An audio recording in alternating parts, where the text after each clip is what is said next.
let's do it. Yeah. Long-awaited second session. Yeah. Hello, Olie, right? You are Olie in English. Yeah. Hi, Peter. Hi.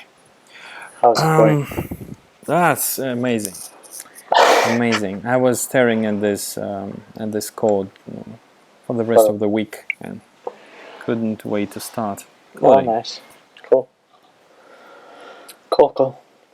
So, to do, yes. What's the plan for today? What's the plan? So, yesterday we did a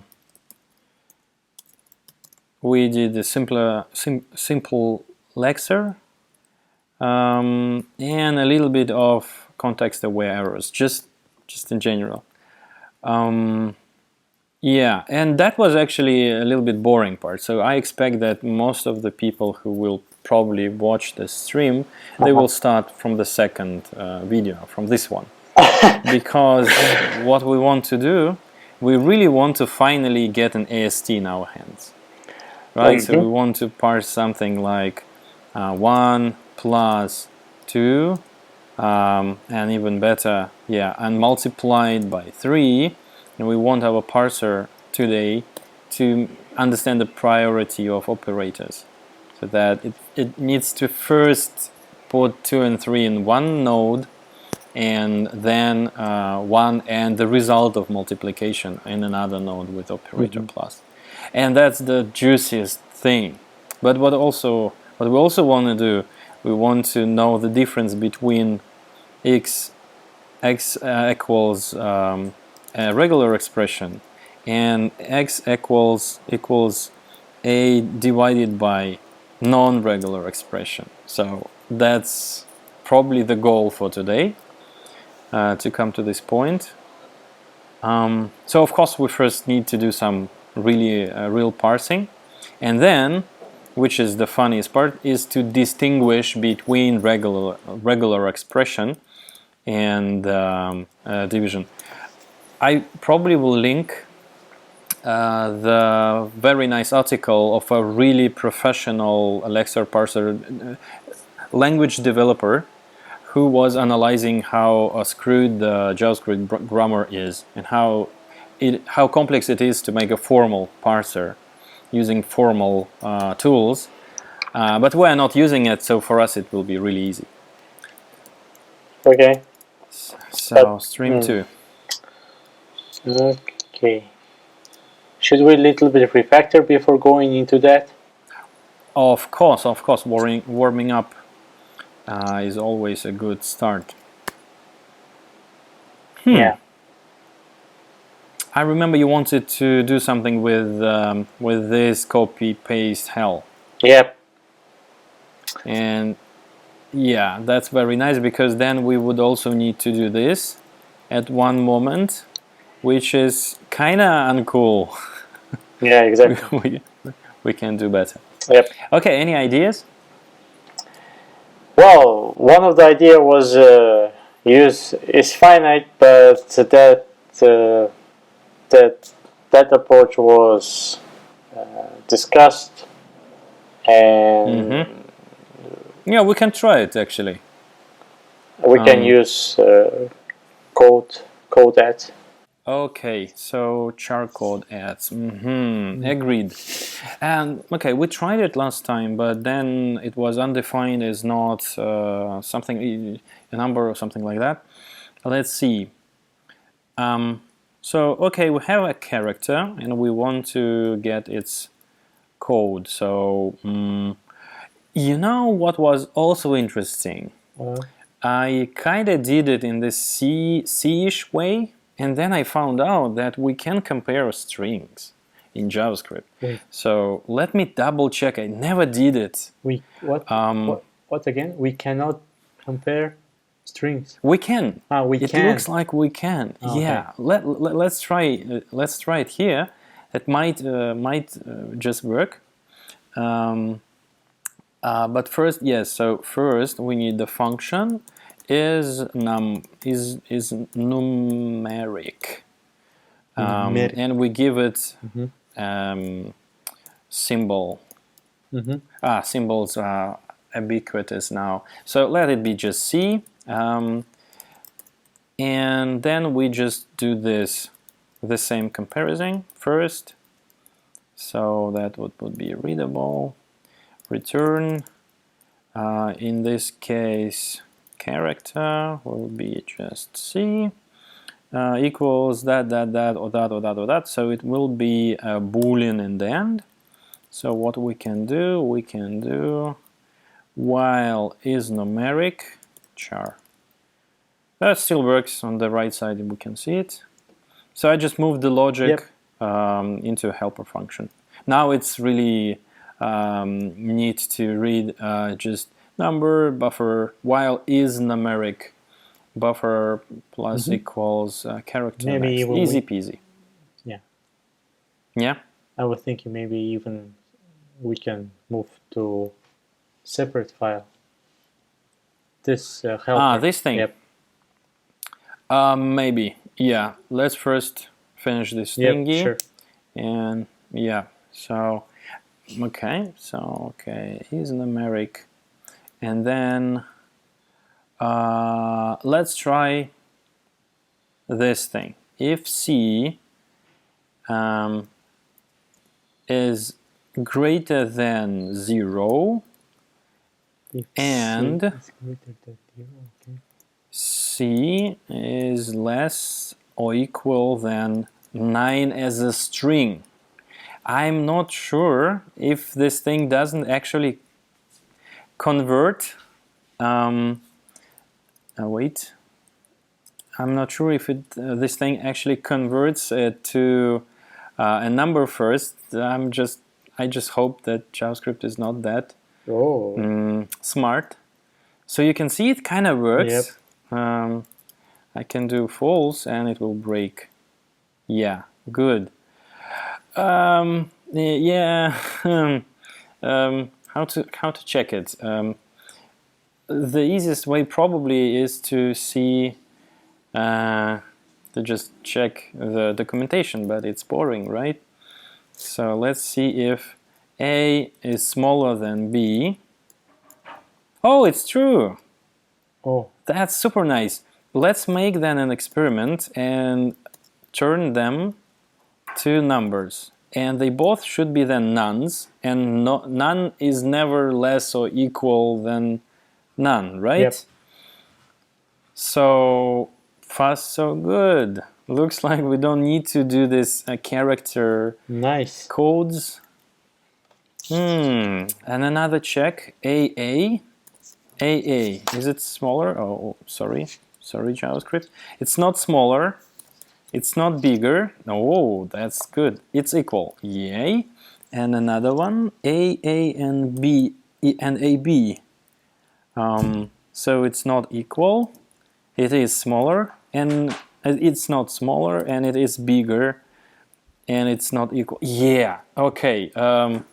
I don't remember why, but one day I stopped using this naive approach. Maybe because it wasn't Unicode friendly. I'm not really sure. Anyhow, that's so much better than anything else we can do. So the idea was initial, what Olie proposed, is to do this C get char code at 0, and it will give us, let's go back to Node, it will give us the character code. Get char code is not a function. Get what? Yes. I think it's maybe just char code. Char code at yeah. Okay, so it was the idea was to compare the char code of a given symbol character with the char code of 0, and check if the char code of, I don't know, 7 is greater than 48 and 57, like 48 our char and then 57 greater than equal. Yep. And this actually also works, I believe, and I believe this function is quite fast. And it also does the trick, especially if you already have a char code somewhere. Probably you need to do something with this char code somewhere else with each character. That means you can use just numeric comparison. I believe it's faster and simpler to understand, but we're lucky to not need it anywhere. I implemented the lexer for a good portion of JavaScript grammar we want to implement, and I never needed it. So that's the only place. So I believe we can keep it simple. Ta-da! Cool. Amazing. Okay, so I believe before we move these things to a separate function, I would first accumulate them here for the simplicity. Sure. And once we have more of them, we just move them to the kind of character library or something. All right. Yeah, I really like it. What else do we want to do? We really want to also parse. Identifies it's for later. Let's try to lex plus our beloved operator. What do you think? Is it time? Are you ready? Yeah, let's do it. Super. Plus. Plus. Bam. And unexpected character plus at 5. No, not yet. You see, it is saying that it's at 5. Yep. What does it mean at 5? Imagine that we have a multi-line JavaScript. Oh yeah, this is what I was afraid of the last time. Let's imagine that we have a comment here. And then this is already its first line, second line, third line. Yep.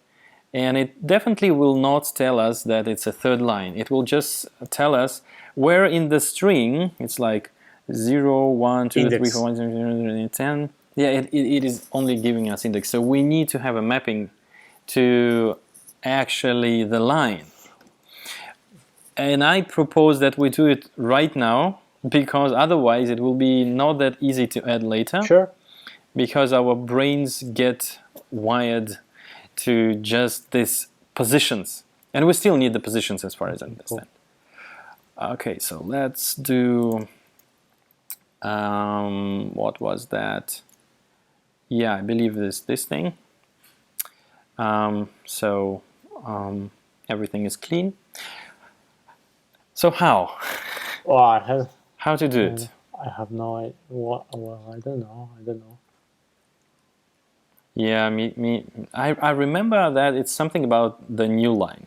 I remember that it can be a new line, it can be a caret return probably, and the new line syntax symbol. It can also be only \r.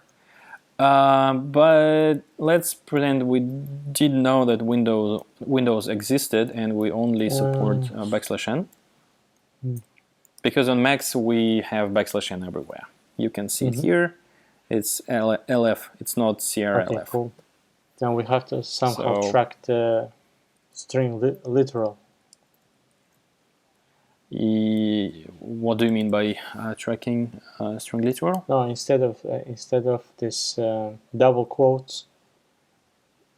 We can do this, or we can just add a new line as explicitly as a character. So I believe this is kind of the same as this, if the format of the file is LF. Okay. So I believe they are kind of. Let's try. So it's input 2, and I want to compare if input equals strictly to input 2. Let's see. True. I believe this is our true. Let's try it.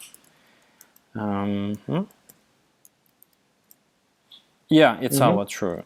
If we save it with CRLF,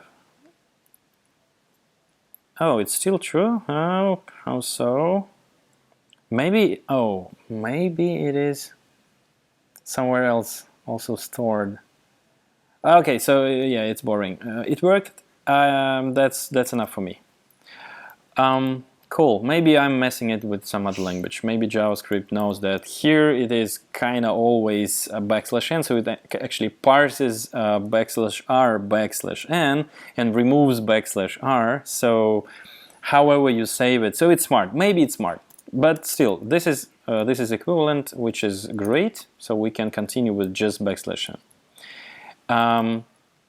And let's first just support it in our white space and just ignore it because it is like this. So we don't care about \n. It's just a white space. We support it. It's not anymore an unknown symbol, Okay.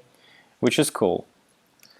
Now we need what kind of line or line variable to count how many lines we have. Yeah. So yeah, exactly. And what we want to see in the end is that when we see the unexpected character plus, we say it's not on the 9. It is on line 1, character 7 or something like that. Okay. You said that we have a line. Okay, exactly. I have a question then. Yes. When you throw an error with unexpected character at, it will be on the new line, then we count the index from that new line, or it will count the index from the beginning?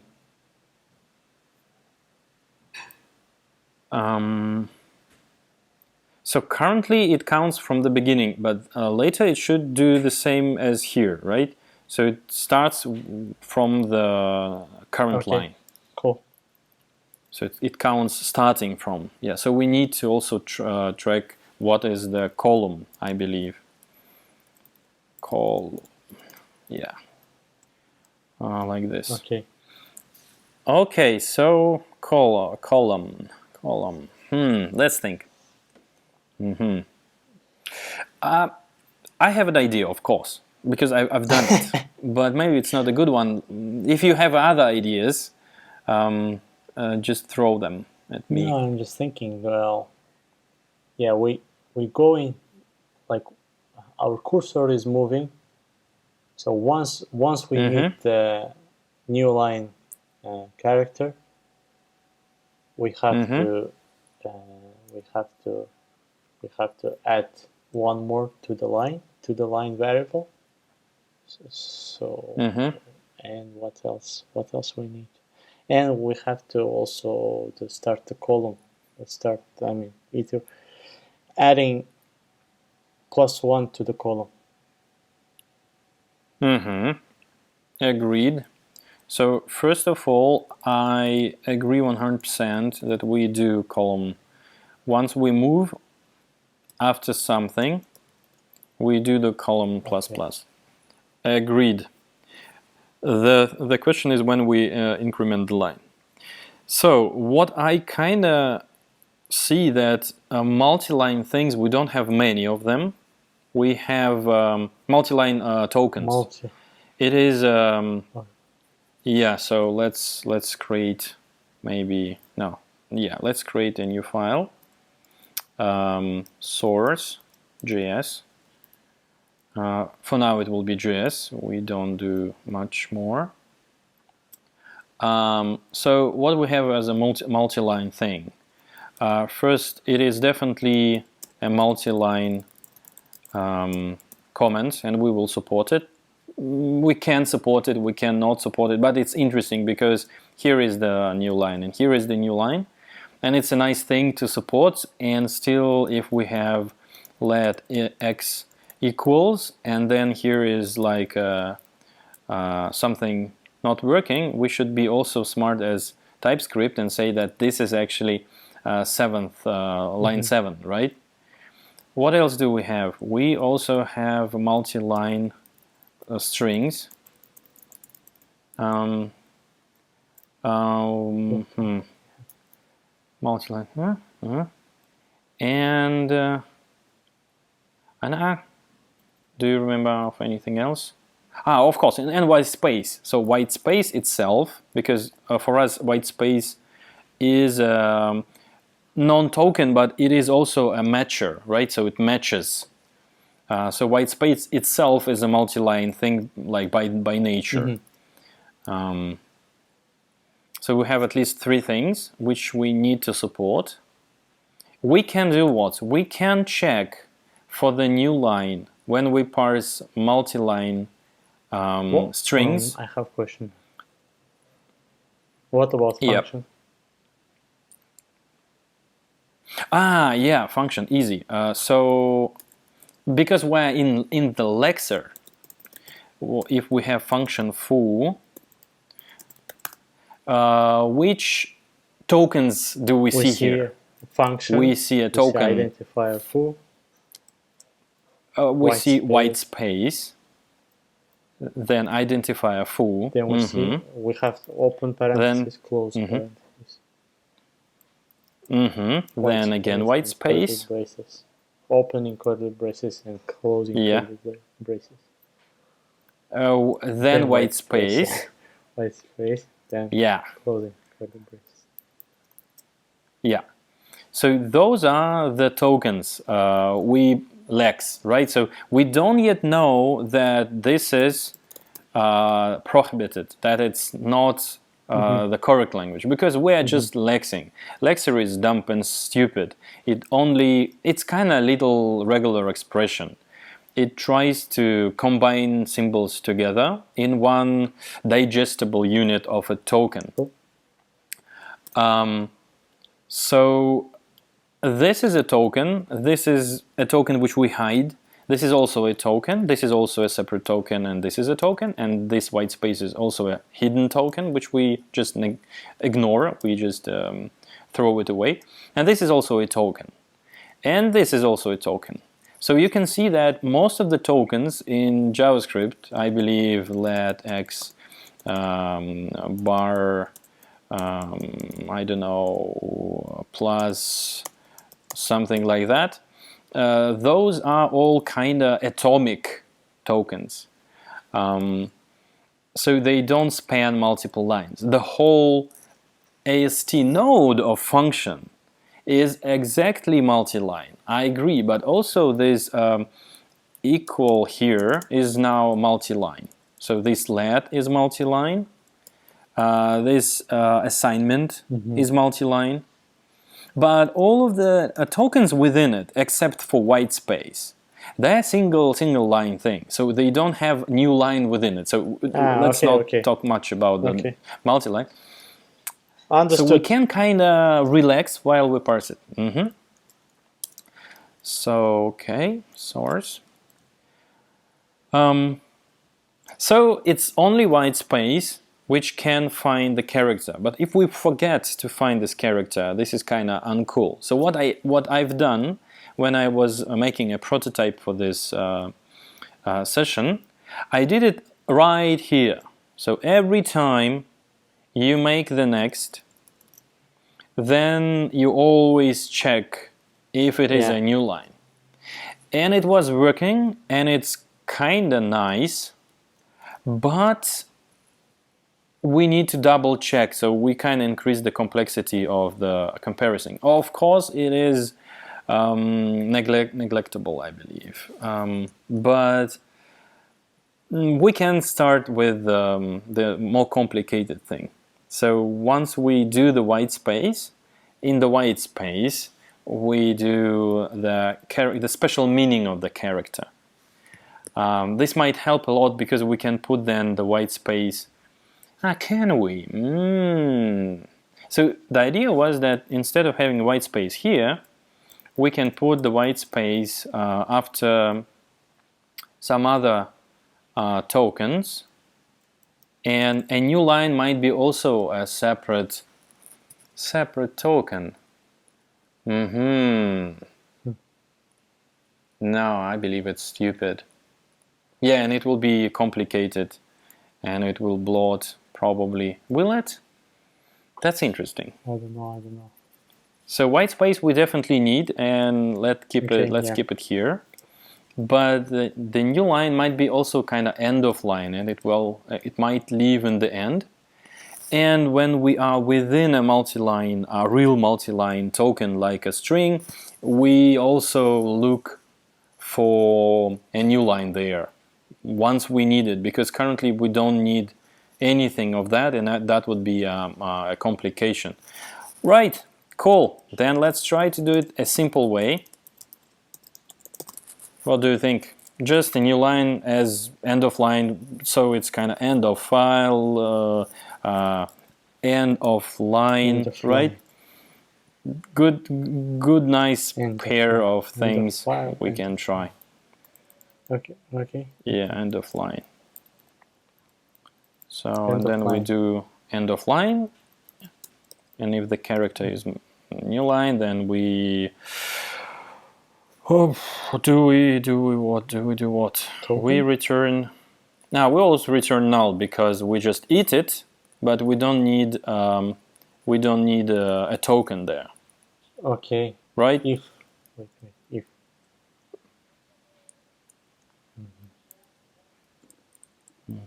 So if it is, then we do next. I think it's like this. So we need to eat the new line. And return null, so we just continue trying. And yeah, and that would be already a new line. And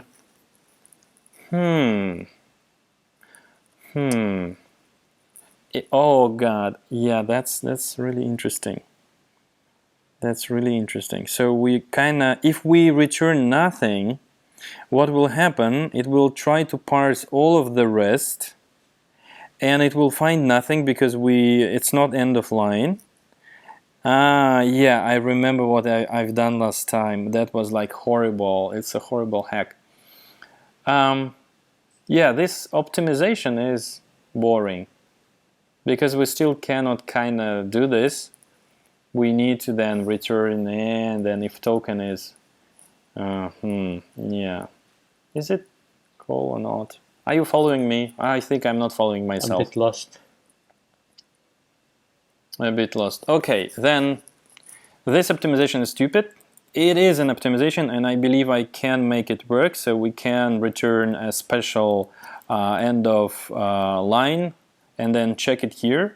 But is it worth it to do? Because new lines are quite often found in the source code, and creating a new object, So yeah, the performance optimization is usually a stupid thing to do first. Yeah. So and I just deleted end of file. Good. So nope, I don't like it. That was good that I didn't do this. Maybe because of this reason. So we are going to white space. White space will finally it will check if it's a white space. And step ignore it, and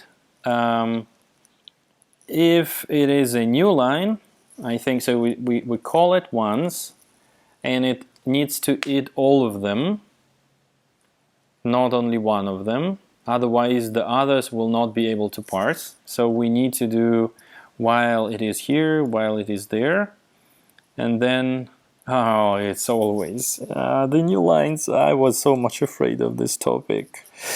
What I see now, why I'm crying again. So if we are parsing a new line and we have like 1 plus 2, and here and plus, and here is the new line, and I'm not talking of the imaginary semicolons. That's out of scope.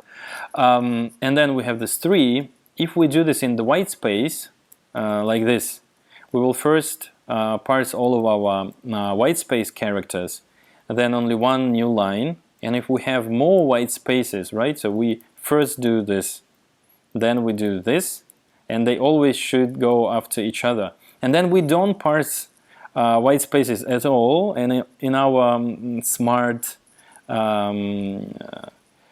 DSL, the next token will try to parse the space, while it shouldn't see the space at all. Yeah, and it will fail because all the white spaces in the current position should have been eaten by white space matcher. No problem. Sorry, Olie, for the new lines. That's not really nice. But yeah, we must do this. We must do this. So white space or new line.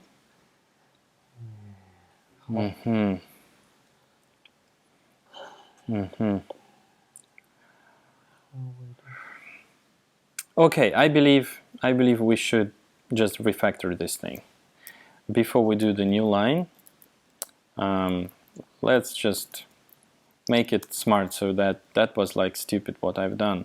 So this white space, you remember this nice optimization that white space doesn't return anything.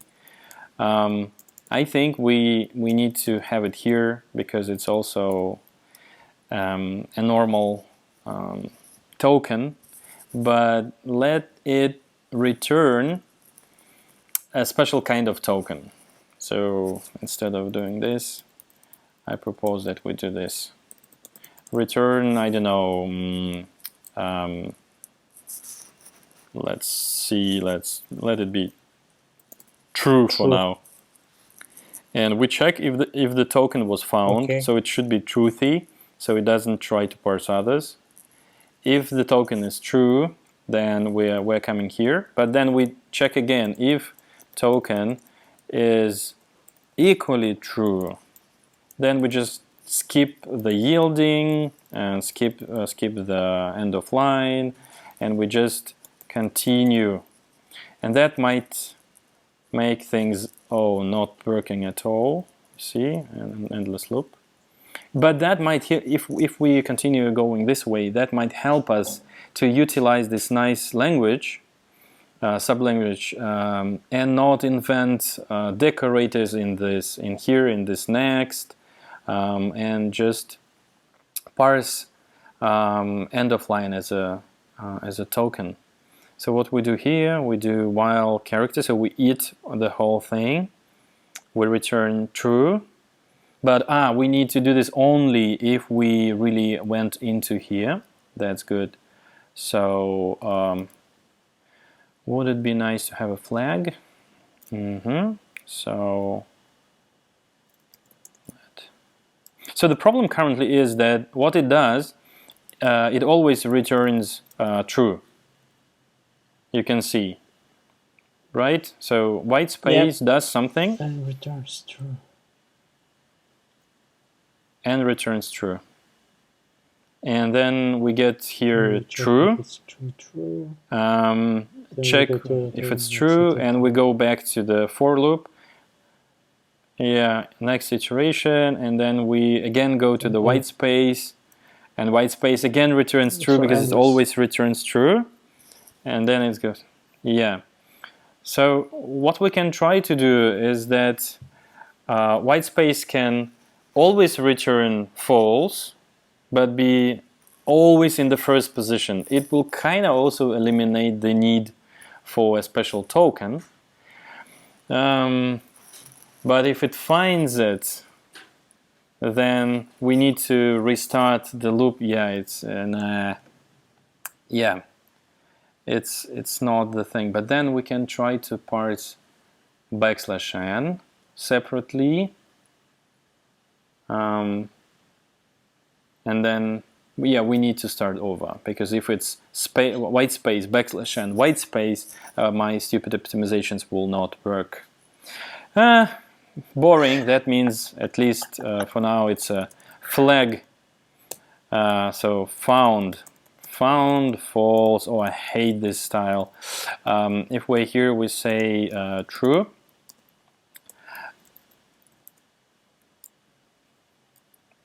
And then what we do, we return found, right? And then found should be null because we have this. And then let's see if it's working. Super. Yeah, it's working. It's white space. Can I do it smarter? I guess I can. Can we? Well. Can we call it is white space? Yeah. No. Why? This one, no, because it also reads. Because it also reads the next. what we can do, we can of course create a is white space and have here a character and make this thing, move this thing out. Yes, let's do it. That's nice. Maybe it will make it all more readable. And what we have here, we have char. It works. You can see on the right, it kind of parses it. Okay, so what we can do this. I don't like flags, to be honest. I'd like to unwrap. I'd like to unwrap or unroll the I think it's unroll. Yeah. Like a state. The loop. So if it is a white space character currently, then what we do, if it's not, we just return not white space. null. Yeah, we just return null immediately, and we don't look into this. If it is, then we do once the next. If it's right? null. Yeah. If it's null. No, if it's not a white space, this is what we do space, here. So it returns null. So our token will be null. Immediately. Down. No, actually the opposite, right? If we don't find a white space immediately, we return null. Okay.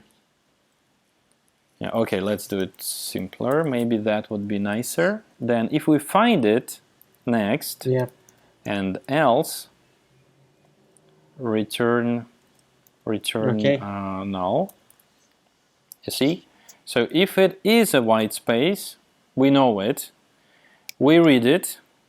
We don't need to save it anywhere, and we go here. If it is not, then we return null immediately.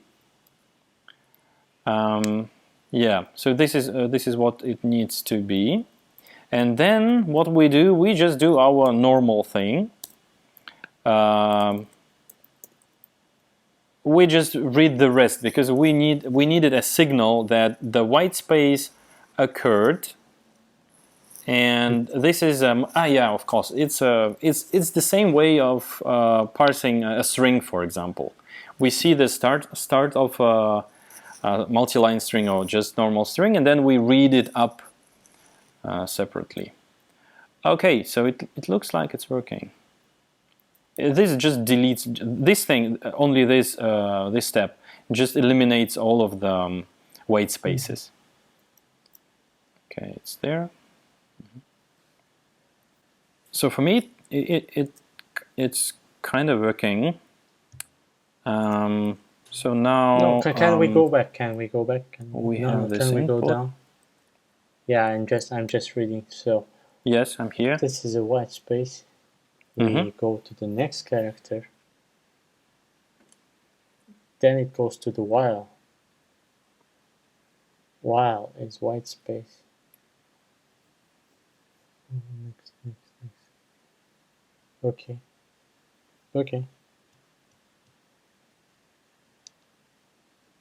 So it is repetitive, as you can see. So I'm not very much dry here. But then it is just one check per character. Otherwise, it's either one check per character and then a mutable flag, which is too much C style for me. And otherwise, it is like this. You just check once. If you know that this is already white space, then you try to read the full white space sequence. And then you definitely know it is true and it's working. And if we read the white space, then we come back and read it again. Now, when it's back here, I want to try my new line approach again. But only after a short break, so let's commit. And and Cool. make a little short break, if you don't mind. And we're back. Are we back? We are are back. Hmm. So we've done the white spaces and in a composable way, so that we return the special true, which is cool. I guess now we can try to do new line the same way. Okay, let's try. It should be doable now. Let's add this new line here. White space, new line, white space. It breaks. Great. It's always nice. So it's a feeling. We see that something is broken. That means that we feel something. We are alive, and our parser is kicking. Indexer still. Okay.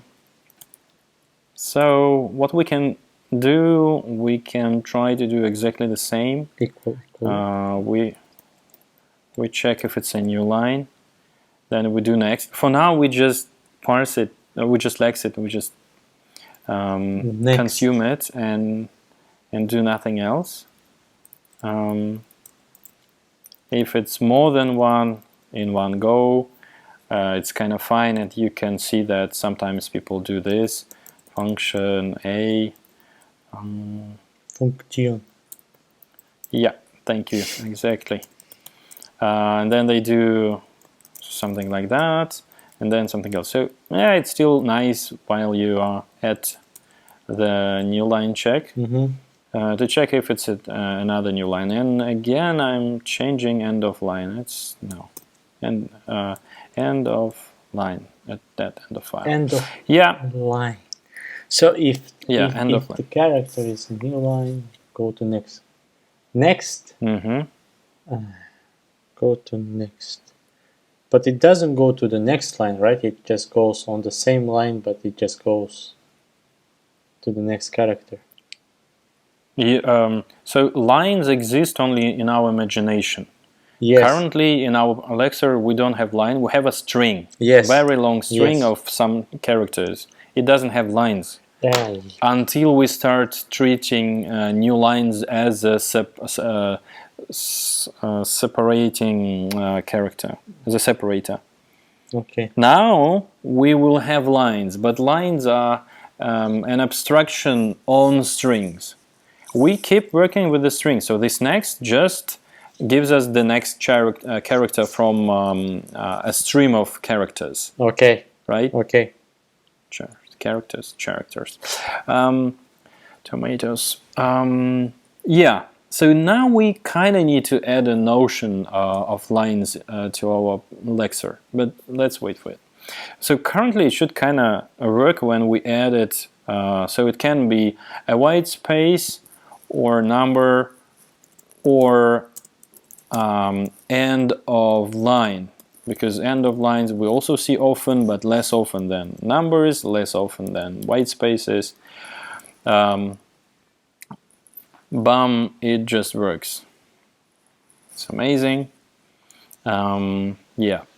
But now what we want to do, we want to use this new knowledge to tell the user that the plus is not at 7. It is actually second line character 1, 2. So it should say at 1, colon 2. That would actually, if we also move this source code to the source.js, it might give us this nice navigation out of the box with nothing else needed. Okay. So what we can do, we can actually start doing this. Const file name equals source.js, and then we can read it from the source. I don't remember how to do this in Node.js. Usually I Google it. Import, I think, read file sync. from fs. Yes, looks like yes. So then we can do, and then that would be file name. Yeah. And then we move this to the source. I have a question. Yeah. Not related to parse, but now in Node you can. My name is Peter. You can yes. do. Yes. You can do import. Yeah. In Node. Yeah, because of this setting. Ah, yes, type model. Yeah. 12. Yes.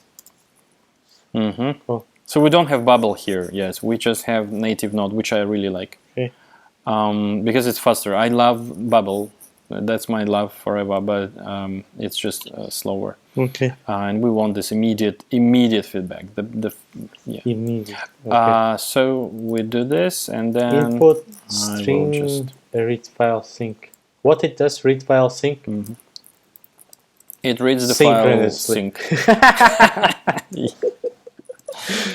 Yeah. Oh, you can see that. Yeah, now we have it. Input.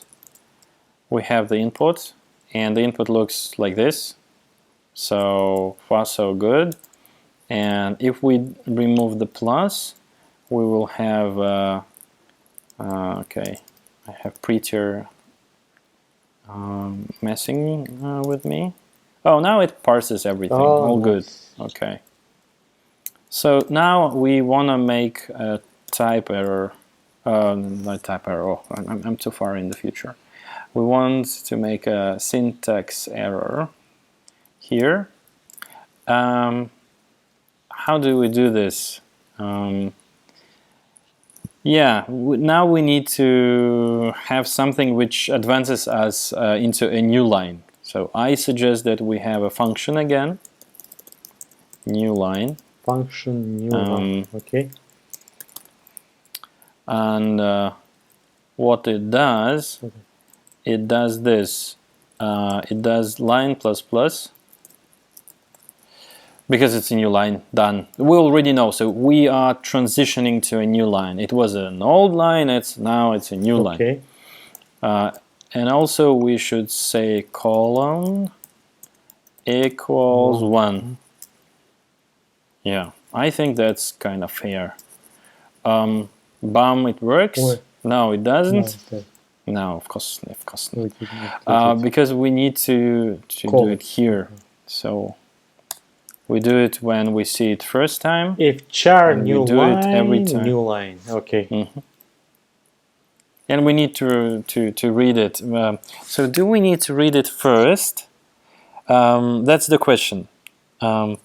If the new line symbol belongs to the line or to the next line. I think it belongs to the line. The next line starts right after the previous line, right? To the previous line, yes. Yeah, I think so. I think it is. I mean, it's logic in computers, human logic. But yes, I agree with you. So our intuitions are in sync here. Okay. Read file sync. All right. So now it should advance. We don't know about if it's working, but it should work. And now we go here, and probably the magic will happen. So currently it's cursor plus 1 because we try to simulate the column. We don't do anymore. We try column. We also can try line. And we see 2 and 2. Oh my god. It's second line. And this is the second. So you see it's 2 and 2. Oh my god. That's amazing. And we also can say the file name, file, I think the file would be shorter version, and it says source. Yeah, we have a hover support. Now /source.js, and if I click, boom. Yeah, boom. Yeah. Surprise. Okay. Yeah, exactly. Now we can see exactly where in this human readable form an error occurred, which is amazing. I believe that's a better implementation of new lines. Of course, it kind of expects that when we parse a comment, we will also need to do the check. If it's a new line, then we also read it within the comment, and also we're not forgetting to call the new line. But now it's kind of relatively cheap thing, because in my previous implementation it was checked here in the next all the time, and here was the huge logic, how to compute things, in which cases. But here it's kind of just token. It's readable, understandable. I like it way more. But yeah, now we need to have the tricks with a specially returned value of true. Yeah, okay. It's an object always, right? So we can kind of create an object with a special value and just referentially check it. If we need. So far, so good. We have new line support. Yep. We have direct jumps. It's amazing. We're coming closer. Let's make a little comment. Finally, plus, right? Operator. And we do nothing here. That plus operator. We have our first operator. Let's keep it as it was. Wait. I'm stuck. What to do? Yes, help me. What's the what? This is a whole function. This is a lexer, right? Lexer function. What's the purpose of the lexer? It just reads the characters line by line, and in the end returns an array of tokens. Yeah, a stream of tokens. Like a string, of which you can make some knots to then create an AST. So it's a first step to the AST, and the parser, which we will do today, of course, that's the immediate next step after we do the operator. And there we will consume, instead of characters, we will consume tokens. It's just easier to think of things as tokens instead of characters. Yeah. Okay. And then AST is quite understandable, right? It's just a tree of operators. AST, it reads and AST adds some metadata into like each token. where the node came from. Yeah, into each token. Yeah, currently we don't add it, and we should probably fix it. So our tokens currently, they don't have the locations. So we just return a token, and we don't know where the token came from. So probably now we need to really think of adding this location thingy, which gives us the location where we started parsing the token and where we ended parsing the token. Okay. But first, let's do the operator, because it's getting boring, because the lexer is usually a boring thing, and we already are coming over the 100 lines boundary. And now it's time to separate the file. Yeah, I think I was thinking that as well. Super. So this we can move out the whole lexer in a file called lexer. Surprise. Lexer. Bam. And then we just export the lexer and import the lexer from lexer.js. That's the only limitation for the built-in import. It requires the extension. Cool. Does it work? Unexpected character. File is not defined. What? File is not defined. Of course. Yeah. So we need to tell the Lexer also the file name, and we go here and we get file as a parameter, and then yeah, now we're back to normal. Let's commit it to have nice augmentation from Git. Yeah, so the Lexer is the first thing, and then the parser is the second thing. So now we need first to create our first.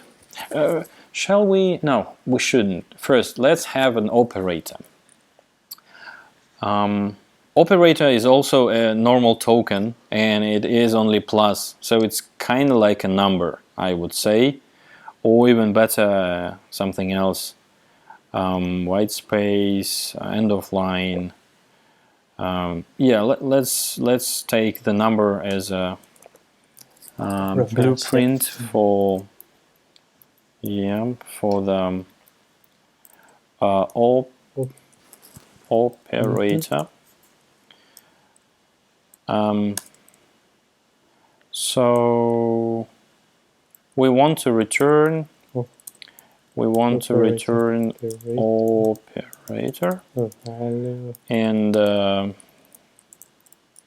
it wouldn't be the value. It would be we can copy guys who know how to do it, Bubble or TypeScript. Let's do this with the TypeScript. That's even better. TypeScript Lexer. So we want the plus operator 1 plus 3. What's that? Interesting. Transform. We don't need transform. Thank you. And we can see, probably we can get it here. The Lexer, where is it? Is the Explorer. So how do they call it? They call the operator token, and it's a plus token. The tokens have classes. Nice. We probably don't need it to be a class or something, but maybe it's just type. Let's see. Hide location data. Yeah, we currently don't need it. Hide methods. Does it have? Oh, it also has methods. Yeah, this is definitely an instance. That's nice. We don't need it. Hide type keys. Does it have type keys? I think it doesn't have type keys, right? No, because it's some kind of optimized thing. Yeah, it's more tailored. The AST of TypeScript is way more tailored to the needs of TypeScript.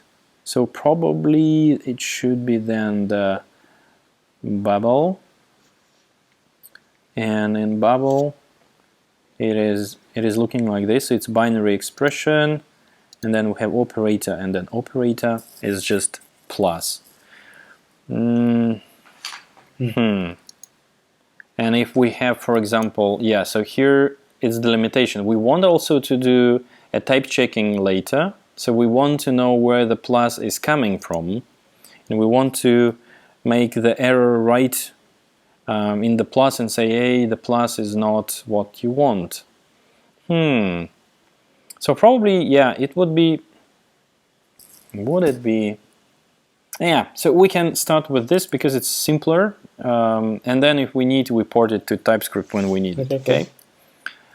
So have a, and then we should also have a separate stream of tokens. They definitely produce it. I remember consuming them, but this AST Explorer probably doesn't show them to us. Transform default. Yeah, this I cannot say. The directives, errors, types. No. Okay, so operator. We do what we want with this operator. Right, and maybe not. Maybe let's try in TypeScript. Maybe still. it's better. So operator token plus token. So it has a type there, and I actually like it more. It's kind of more advanced. Yeah. Okay, maybe I'll do the research after we implement it. A little bit of research. End of line token. Yes, they also have end of line token. Yeah, it's nice. It's nice. Okay, let's then use plus token as a token type for plus token. So if we find the plus token, then we just get this as a plus token. So it's not an operator. Maybe it is operator token, but then it's a okay. So what do we do? We check if the current character is plus is plus. Just single plus. Plus we can do later when we need. Currently it's just one plus. Then we need to first. What do we do first if we know that this is our character? This is our character. We should check left and right. No. Left and right. What do you mean? What's on the left? What's on the right of this operator? We know what's on the left because we just lexed it and we send it to the parser. Yeah. The imaginary parser. We don't have the parser yet. We only lex the. We understand that this is just a single plus, because in JavaScript we can have kind of plus and plus plus, right? And lexer actually helps parser to understand that this is a single plus or not single plus, and then parser does the left and right thingy. Here we only need to give it a token. So how do we consume a character? I'm asking about this thing actually.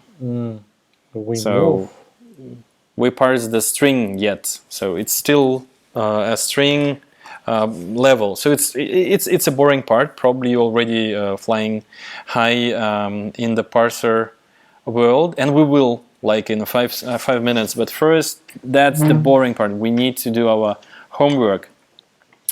When we know that the current character of a stream is ours, here is the character plus, we need to advance the cursor. Otherwise, we will consume plus and plus and plus. Let's actually forget about it and do it, and you will see what happens. So if it is, then we return something. If it's not, we return null, and we return operator plus token now. Plus token. And what does it have there? Yeah, it's a plus token. Flags, kind, we don't need it. Comments we don't support yet. Modifiers, I think that's kind of done.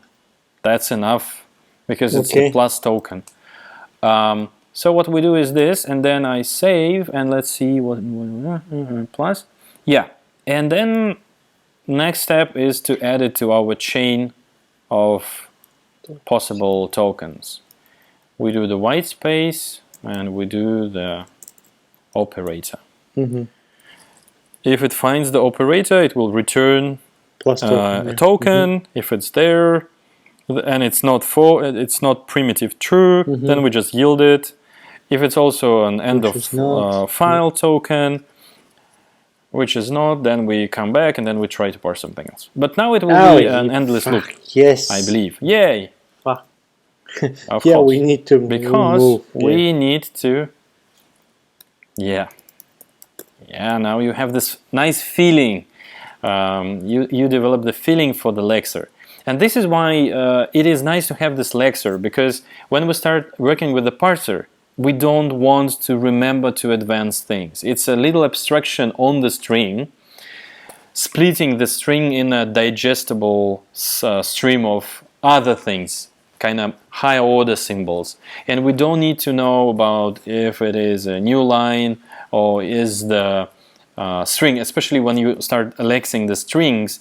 You don't really want to bother yourself with lexing the string directly in the parser while it's a recursive call to something. If you can move it out and straighten the logic of lexing. It's really nice. Maybe I'm brainwashed by the book I read when I was in the university about programming languages, that you should have lectures. All grown-up people have lectures when they do that. Maybe. But actually, since then, I kind of liked it, especially the separation. Then you can make a very efficient, small lecture, which can lex very long strings quite efficiently, and then you give it to the parser, probably over the, I don't know, a channel or something. Okay, now we advance, and oh my god, Nice. we have plus token. This is amazing. Let's see what also TypeScript does for the number. Numeric literal. So, numeric. Yeah, they are more Java-ish people. They speak like that. End of file token. Yes, let's do it. End of file token. Yeah. Of course. Yeah. End of file token, and we need to check it here. Can we do anything else but this? I think we can't, right? Anything smarter than this. Like, we check this thing, and if end of file returns anything, we yield it. And yeah, I'd like to do it like this. I really don't like copy-pasting this type. But let's first make it work. Yeah, it works. So we can do this thing. If there is a token, we do what we want to do with this token. Else we try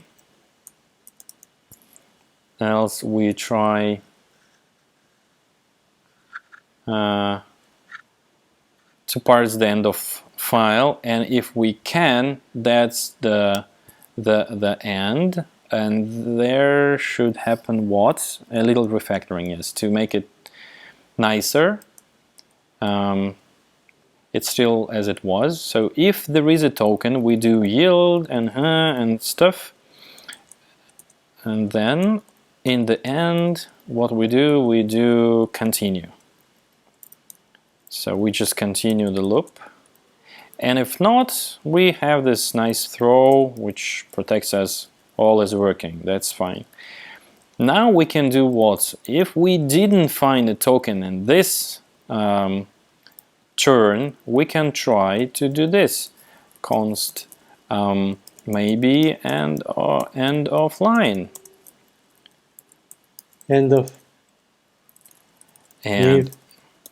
of line. So we try to parse end of line. Oh, end of file, of course, yes, sorry. And if we find it, that is the time to do the break, and break just comes here.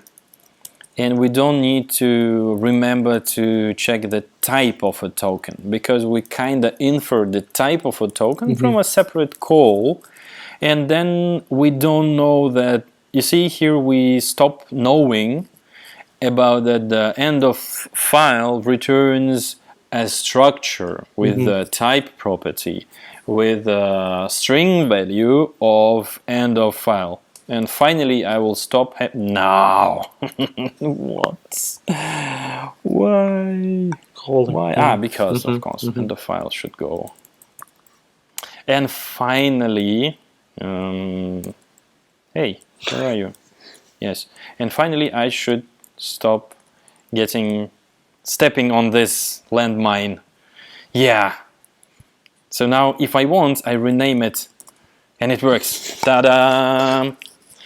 Of course, I will not rename it anymore, but there is no anymore the string comparison, which is comparison. Yes, thank you. So probably it was I was sidetracked, but I never liked to check this string. Sorry, I don't know. I just didn't like it. And now we have a nice complicated logic. But end of file is a special case, which only happens if nothing helped here. Cool. Still, no performance penalty, no comparison, just little check if it's not false and stuff.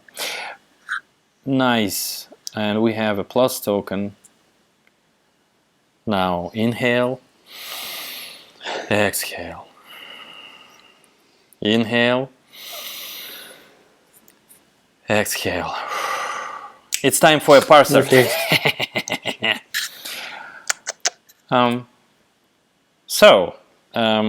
Now instead of us checking the lexer output, we need to give the stream to a parser. And the parser in one go returns the full AST. We can make a sax parser, sax parser, but nah, it's out of question here. And I lost end. Start, done, yes. Okay, fake it until you make it. Let's imagine that we have a parser. What parser does? It does parse. Takes Easy. Parser. Yep. It takes lexer. And I guess nothing else for now. Just parser. We give it the generator. Okay. I learned the lesson, and it returns program. Let's go. Program. AST. Oh, yeah. AST. We can let it be AST. Actually, it is AST node program, I think. Type. No, yeah. We're not in bubble anymore. Source file and expression statement. Nice. So it's actually just statements in TypeScript. Okay. Okay. So in bubble it's very different. So I need to custom to this new notation. Okay. So it is AST. Let's see what will be inside. This we cannot do anymore. We just log AST. Easy peasy. We don't have parser, syntax error, not syntax, the reference error. Good. What we do, we import parser from parser. Very nice. And we create parser.js, where we have function parser, which takes lexer. And actually, we can call it tokens because it's not lexer itself. It is a token stream.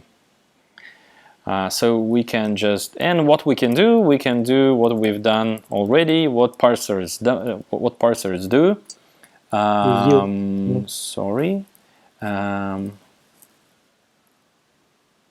Dot parser.js export. Yeah, good. It currently does nothing, right? But what we can do for now, we can do for the fingers, const token of tokens, and then we just log token. Yeah, back to normality, and we can then return type, also our some AST. Yeah, our awesome AST. It is empty for now. Cool. So you might think that what we do, let's do the naive way. So you said that when we see the plus token, we check what was on the left and what was on the right. Yep. What will be on the right, right? Let's try it. Let's try. So we have then, we need to look for, so parser goes here, and this is our source, and we need to look for a plus token. Let's do it in our parser. This is the kind of primitive, most primitive parser ever. If token type equals plus token, that means that the previous token is what was on the left, and the next token will be what is on the right. So how to express it using just the loop? It's not easy, Yeah. I would say. Let's try. Let me try. It's a total imaginary parser. That's not real thing. Let last equal, and then what we do, we say last equals token. And if it's a plus token, we say, I don't know, it was a plus. Currently it's false. So I'm in coding state here. Of course, we need to know it. Of course, we need to know that on the left was the numeric, what? That's the number. Numeric literal, yes. And then current one should be the plus token. Then only we can return a token, an AST node for the plus, of course. And I'm trying to encode here the state, which we definitely need. We of course need to have the left part. And also we need to have the right part, and to get it we need to say that it was already seen a plus. So the next token we get from the token stream, we already know there was the left one, the plus, and the current one. And then we just parse it. So let's do it in a very simple way. So that's it. We need to parse it, and we parse it iteratively, not recursively. But the parser is a recursive thing. We'll switch it. Just don't be afraid. If you already have seen, I'm asking our grandmas who are watching, if you've seen the parsers before, you know that I'm doing bullshit. But this is still nice first step, because this is how you would probably try to approach the problem. So okay, if we see the plus token, we say that it was a plus.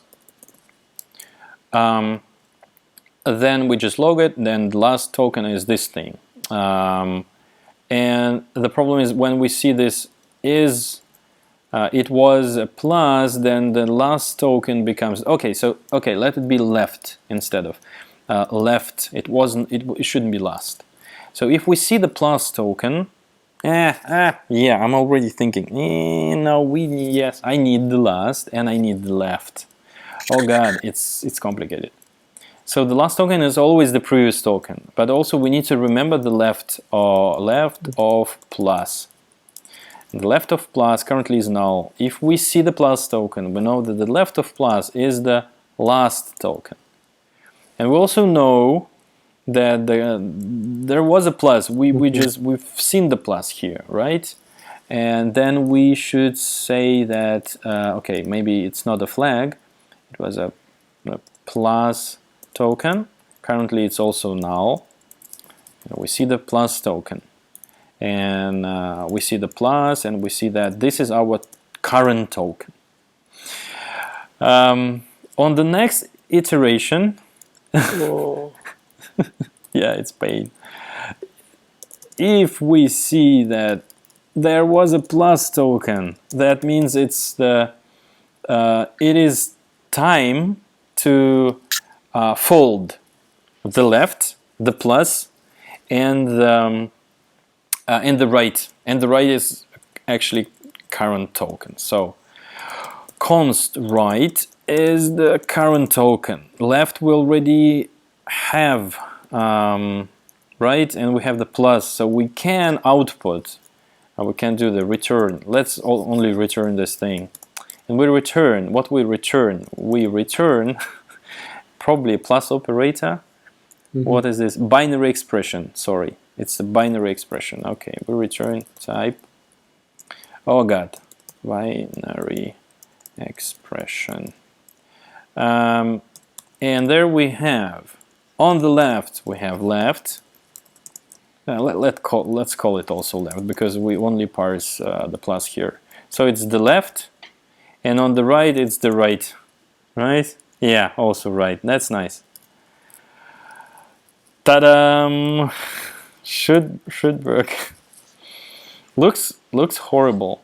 It just finds only one thing in the whole stream of tokens. Does it do it? Mm-hmm. Oh, it really does. 1, 2, 3, 4, 5, 6. Amazing. Token. Gosh. It's not. It's God. not the token type. I'm so sorry. I'm so sorry for this. Last. Left last. Last is no. Left last. Plus token is token. Don't. Last. Last token.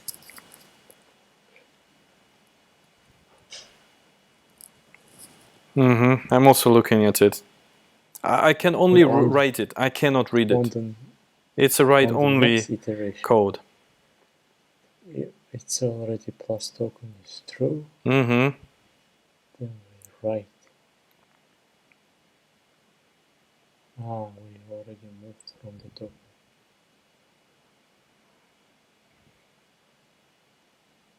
Oh, Exactly. It's intranslatable Russian exclamation. It's like, oh shit. Yes. So you can see that the for token of tokens thing requires us to have a kind of stack here, right?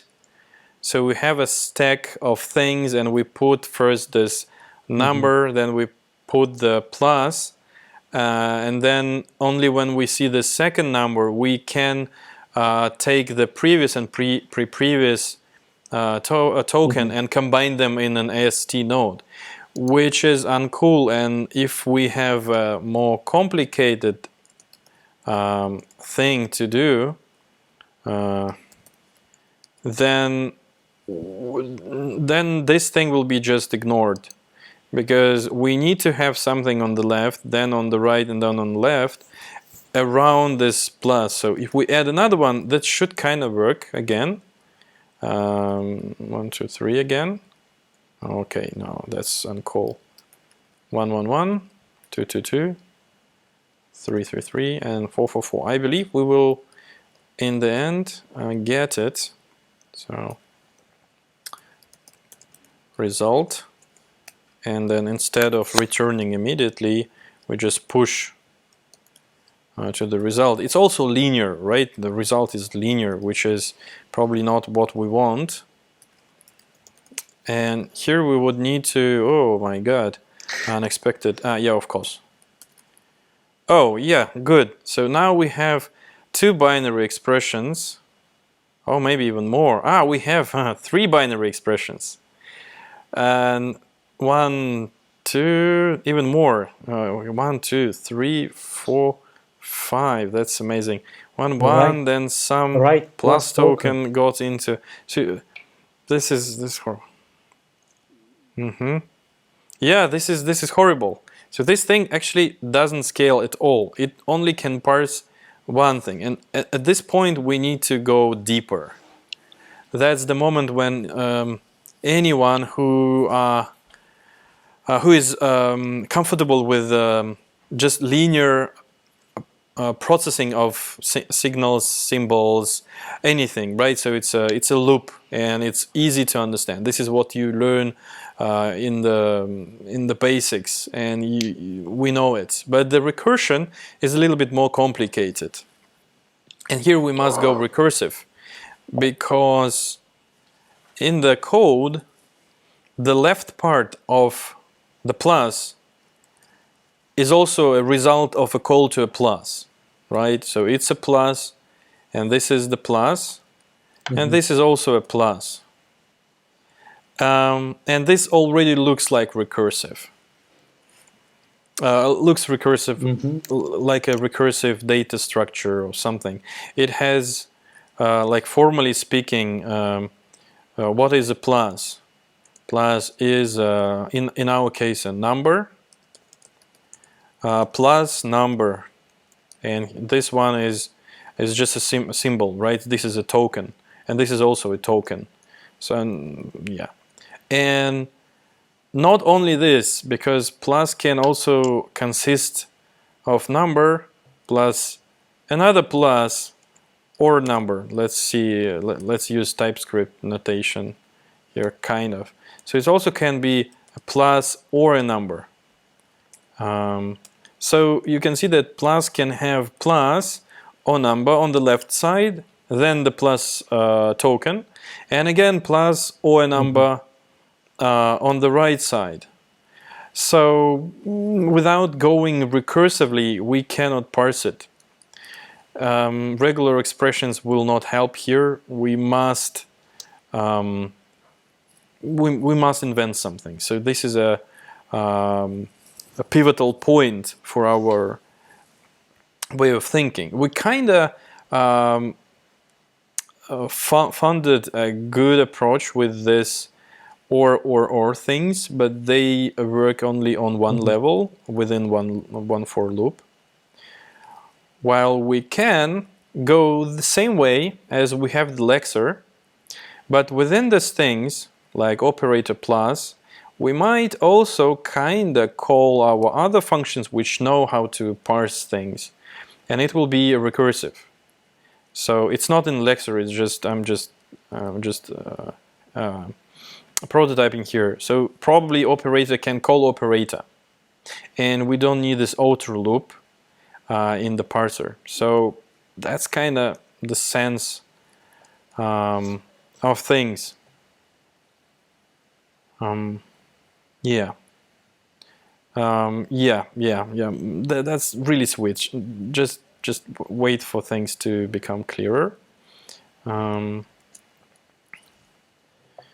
Ща погодь. Я закрою жену. Она пошла в душ, оставила открытой дверь. И очень шумно. Музычка. Так, ну что, Олжик, готовься. Рекурсия сейчас будет. Ты как? Ты еще живой? Или тебя уже все, можно хранить? Да. Начинаешь уставать. Ну, давай сделаем только плюс. Хорошо. И на этом сегодня закончим. Мы обещали сделать плюс, Хорошо. И плюс бы сделать было бы очень здорово. Хорошо. Его несложно сделать, на самом деле. Если что-то начнешь не понимать, ты меня пни, потому что лексер ты уже полностью понял, ты next понял, все вот это, да? Вот. Здесь мы тоже сделаем через next. Вот. Он будет брать только не следующий character, а будет брать следующий токен, и мы точно так же будем пытаться проматчиться, а подходит нам токен или нет. Но только это будет уже не цикл, а просто мы будем вызывать самого в себе сами плюсики в сами плюсиках. Ну, Давай. короче, сейчас будет. Давай. Готов?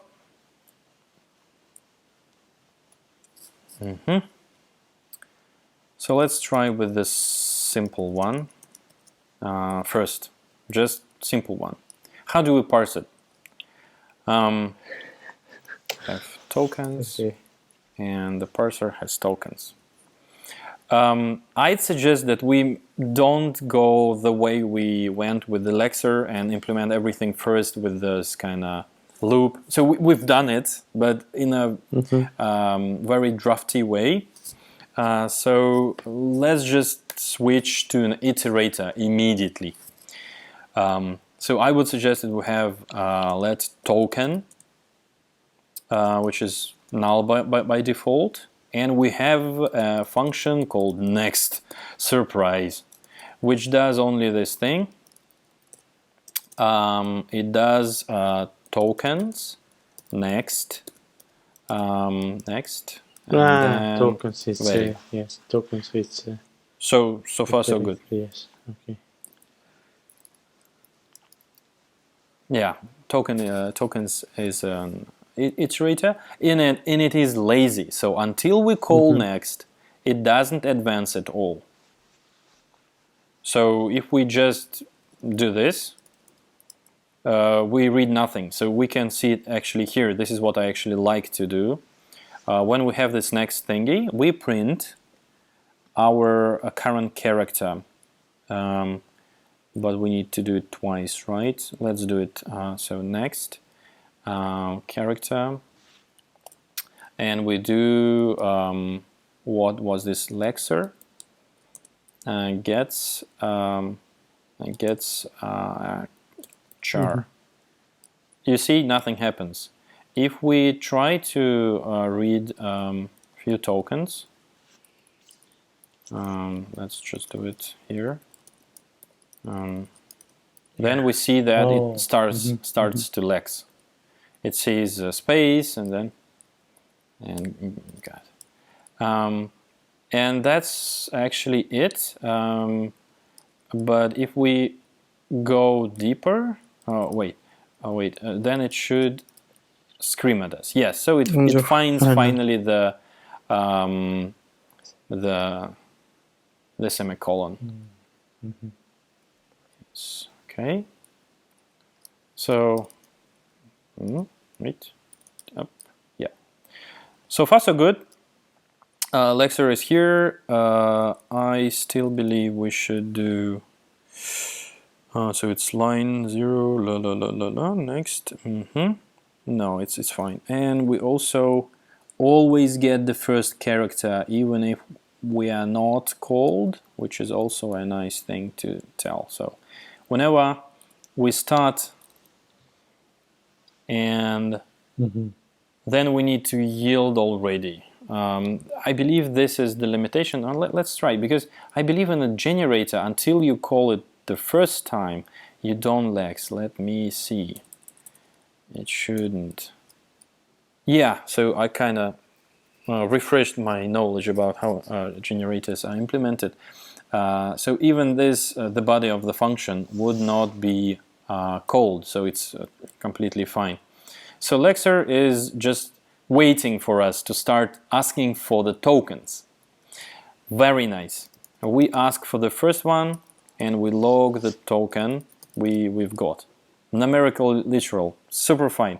Then numerical literal can be just laying there doing nothing.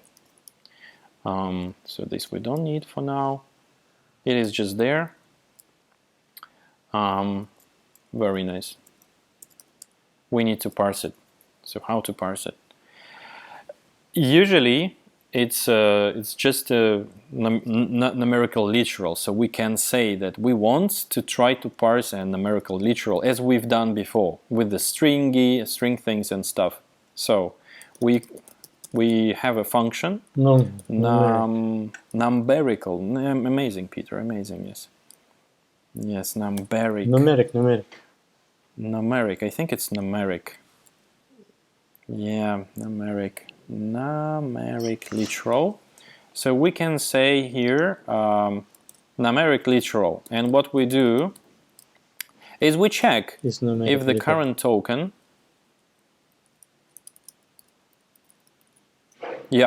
if token type equals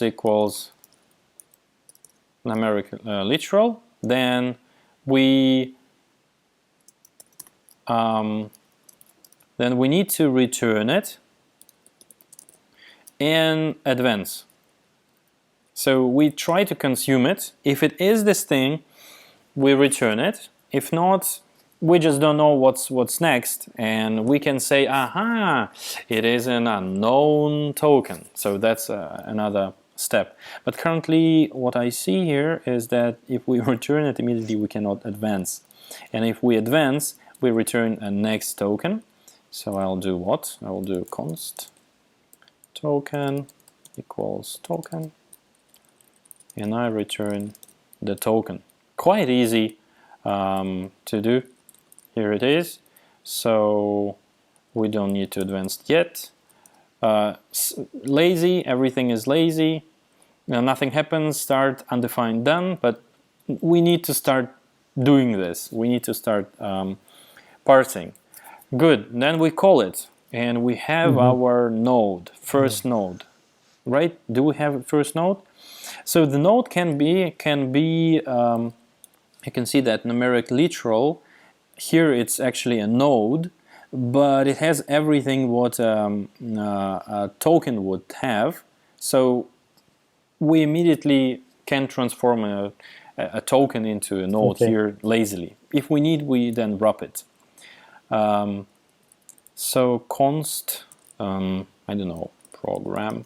Our program is quite simple. We just try to parse numeric literal. Cannot read property type of null. Amazing. Why token? Because it should be the next. Yeah. So the token is first.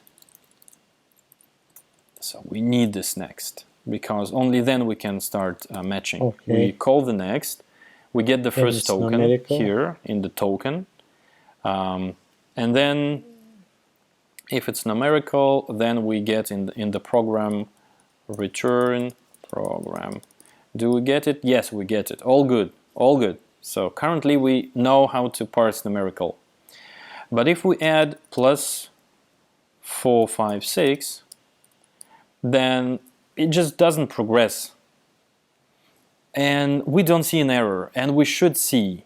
The thing is, if we don't check the next token after we did some magic, so this is our magic, we try to parse, we see the number, then we see the plus, then la la la la, all of these things. Then we see nothing else, then it's fine. We should consume everything what's in the stream. Otherwise, we don't check the full program, but we must do it. So how we do it?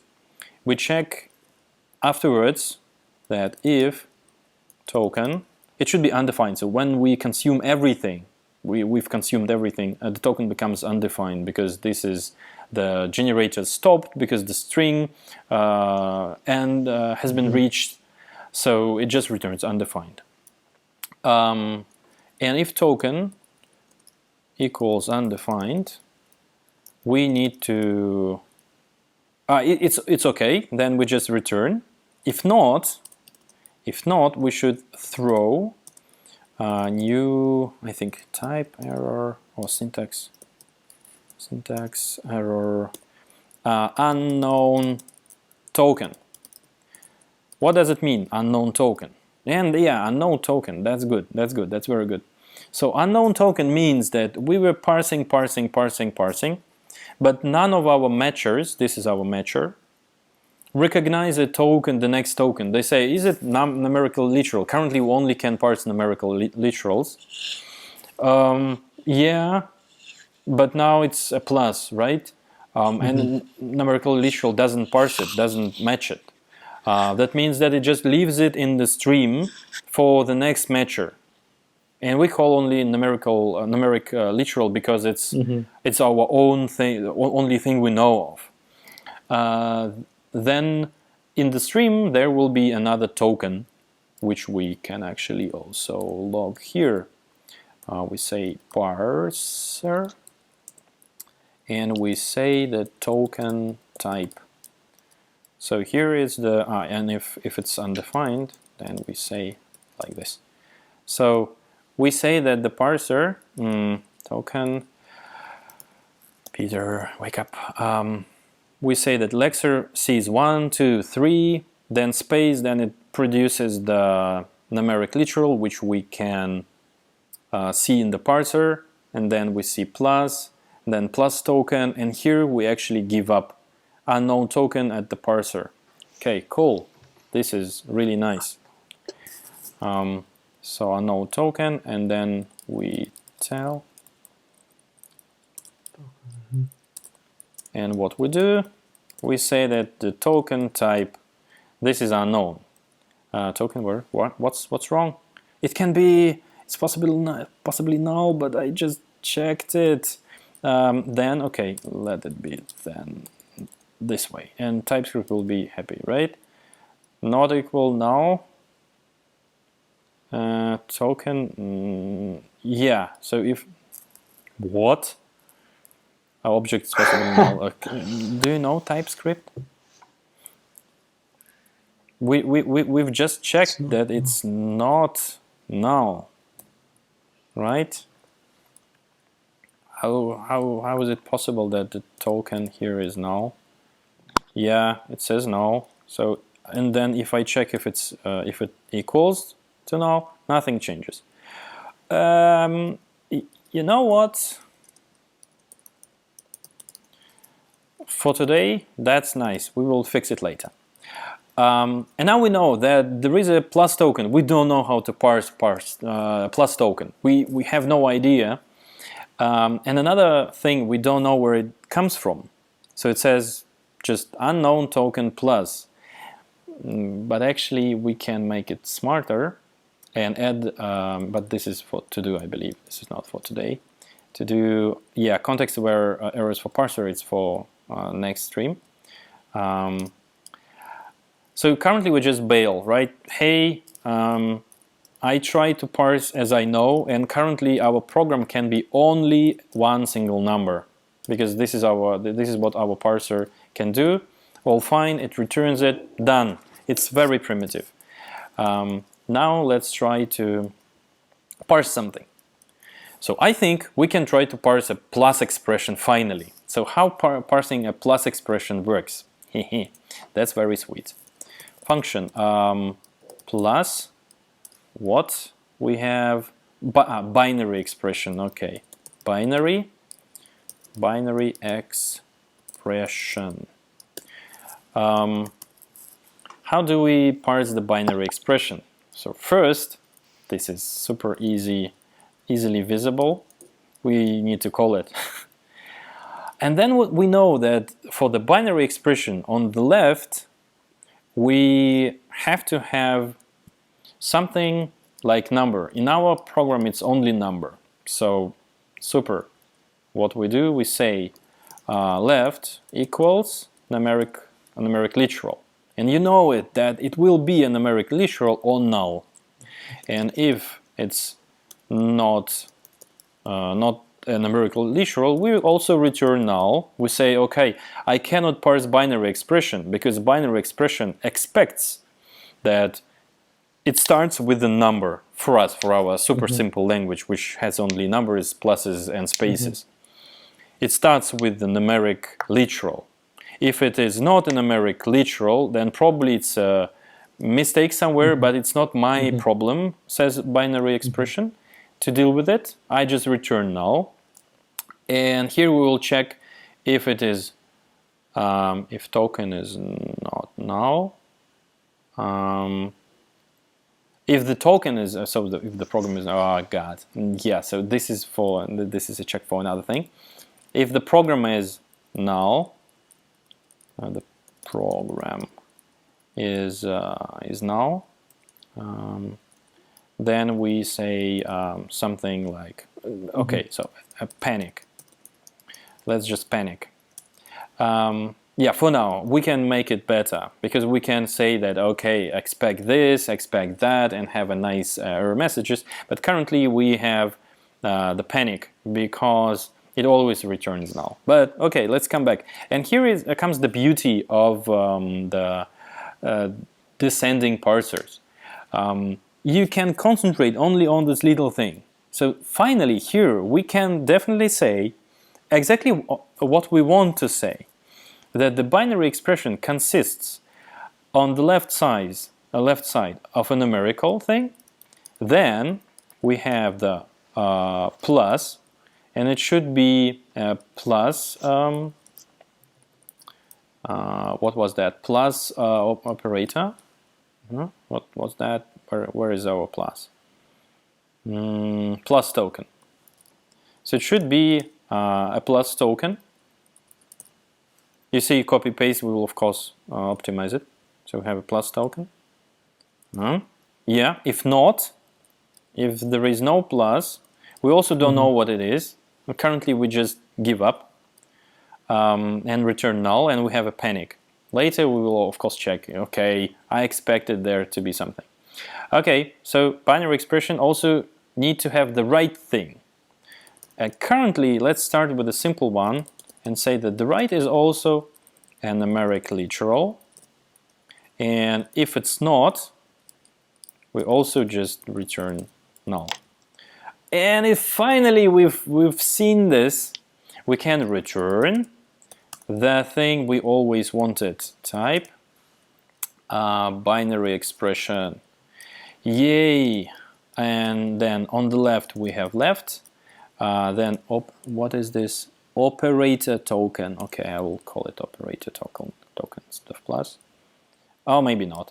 Operator token plus, and then left operator token right. Ooh, yeah. We also need to do location. And here we don't need, yes, this is for later, it's just too little to do. And finally we see it, binary expression, la la la, and this is very close to be the real thing. The hard part comes here, when we need to do more. And you can see that currently it's not recursive, it parses only one thing, only one binary expression, but then it just gives up and we have unknown token plus token. So currently our program parses this, this, and this. And you see how we don't deal here in this step, we don't deal with white spaces, lengths, new lines. You see, it is becoming finally a language in which a kind of a person can speak instead of a computer. It is just, give me a numeric literal dealing with new lines, dealing with repetitive things, dealing with probably different formats of the number, right? I just want my numeric literal, hey Lexer, deal with this yourself, right? This is why you asked earlier, why do we really need Lexer? Exactly to abstract out this thing. Okay, wait, I need to say the special way. And start thinking and speaking this new DSL, even higher level DSL, that a numeric literal, then plus token, numeric literal. So what we need to do, we need to say that on the right we can have more pluses. Of course we can just clone this, but we can also think of kind of something else, right? Yeah. Let's look at this thing. How do we do recursion? The problem is our binary expression always expects a numeric as a first thing. If we could say kinda this way, we clone it and we say binary expression tail. And tail doesn't expect the numeric token on the left at all. Instead, we say that the binary expression starts with a numeric literal and then continues with the expression tail. So we say that the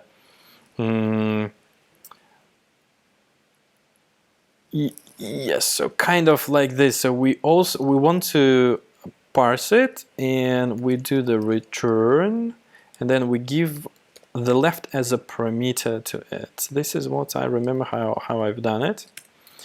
And then we have left, and binary also has left from us. This is fine.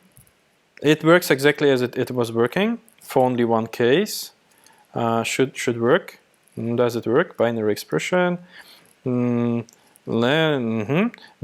we have this thing and left, and we have the left plus. Yeah, it should kind of work. Why doesn't it? Because of the of the semicolon. So I just moved the second part out, right? It was a big function from here, from there, and I moved the repetitive thing. So I split the expression in two parts, the head and a tail. And the tail consists of plus number, then again plus number. So our expression starts with the number, and then it can be plus number and another plus number. And it will work. just in a second. So binary expression says that on the right, there is another thingy. So on the right, we also can have a binary expression, which so we have, left or right fold. I always have this issue. Let's try and just. So I see the plus token and I see a numerical literal, which is fine. And if I have this numerical literal, I must have this numerical literal, then I can try to again parse the binary expression. Oh God, I don't like it at all. Because I'm also a little bit tired already. Ah, God. So, so it can be just left without the +1, and it should be an expression. I'm trying to really go from the very bottom of it. It's not easy. Help me, Olie. You must help me here. Do the recursion for me. Yes, do the recursion for me. Okay, so I try the binary expression. So of course it's not a binary expression.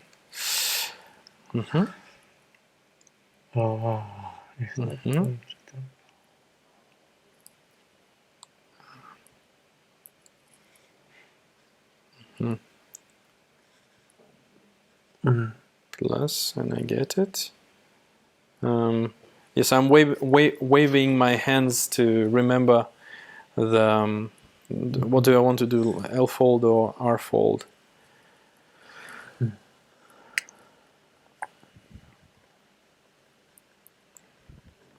Yeah, this is the point when we jump from the iterative approach, and I'm stuck in it. Yeah, so it's a very good moment for a little pause. I think just for 5 minutes. All right. Hi, Olie. Hi. So we made a little pause. It just took around 24 hours. So it's not a real stream anymore, but we're exactly at the same place. Spot, yes, but I added this nice recommendation. Of course, I spent some time to understand why this thing didn't work, but I also found a little bug in Lexer, just a little. And it's really nice to pause and think for yourself how would you deal with the stream of tokens like this number operator plus a number operator plus number. I think of it as the parser eats the number, and then it thinks, okay, what can happen if something starts with a number? For our current parser, it can be just number and nothing else, and then the whole program will be just this number node, right? It just says this is the node, and if we evaluate this this program, we will just get the value of the 123. But in our case, it is also possible that after the number, we can see a plus. Okay. And we need to check if there is a plus, then we continue parsing a binary expression. And then after the plus must be another number. And the program can look like this, but also, as we already know, every number can have a plus after it, and then another number. But only if it's a number. If we don't have number here, we should not parse plus, because in our program it's impossible. Sure. We only have number, and then plus and number, plus and number. So it's a recursive thing. So it kind of tries to find a binary expression, which starts with finding a number, the left operand. And then it tries to find an operator. If it finds, it's excited and continues looking for another number. Then Okay, it parses it out. Then sees again. Look. Mm-hmm. Search again. Mm-hmm. So it gets it into some kind of stack and says, okay, the left of the next one, the next iteration is this, and then it tries to parse I have left a question. plus this thing. Mm-hmm. This plus and the number, that's the tail, right? The plus and the number, it's the tail, yes. Yeah, okay, cool. That's all. So kind of we have head, which is 1, 2, 3. Then we have first left equals head, and then the tail. Tail, yeah. Yeah. Okay. And then this is actually it, okay. I believe. And the tail is also head plus tail, and head is just a number. Of course, having a special nice language designed to describe parsers is very, very much better than what we do. But it requires learning this first thing, and for a small language, which we're trying to simulate here, it is an overkill. And also remember that we're trying to do the breadth first search instead of depth first. This is why our lexer and parser, they're neither performant or complete, and we're not using the right tools. Just because we want to cover the whole ecosystem with the editor integration, type checking, syntax highlighting, all of these things, just to have fun. But also, we're kind of doing this in the way you would see, and I prepared some links for this, in the real parsers, like in TypeScript parser or in V8. At least the lexing and parsing things, they're very much the same. Okay, so we're not using this nice super language which I try to model here. We're just using this JavaScript, plain old JavaScript. So far so good.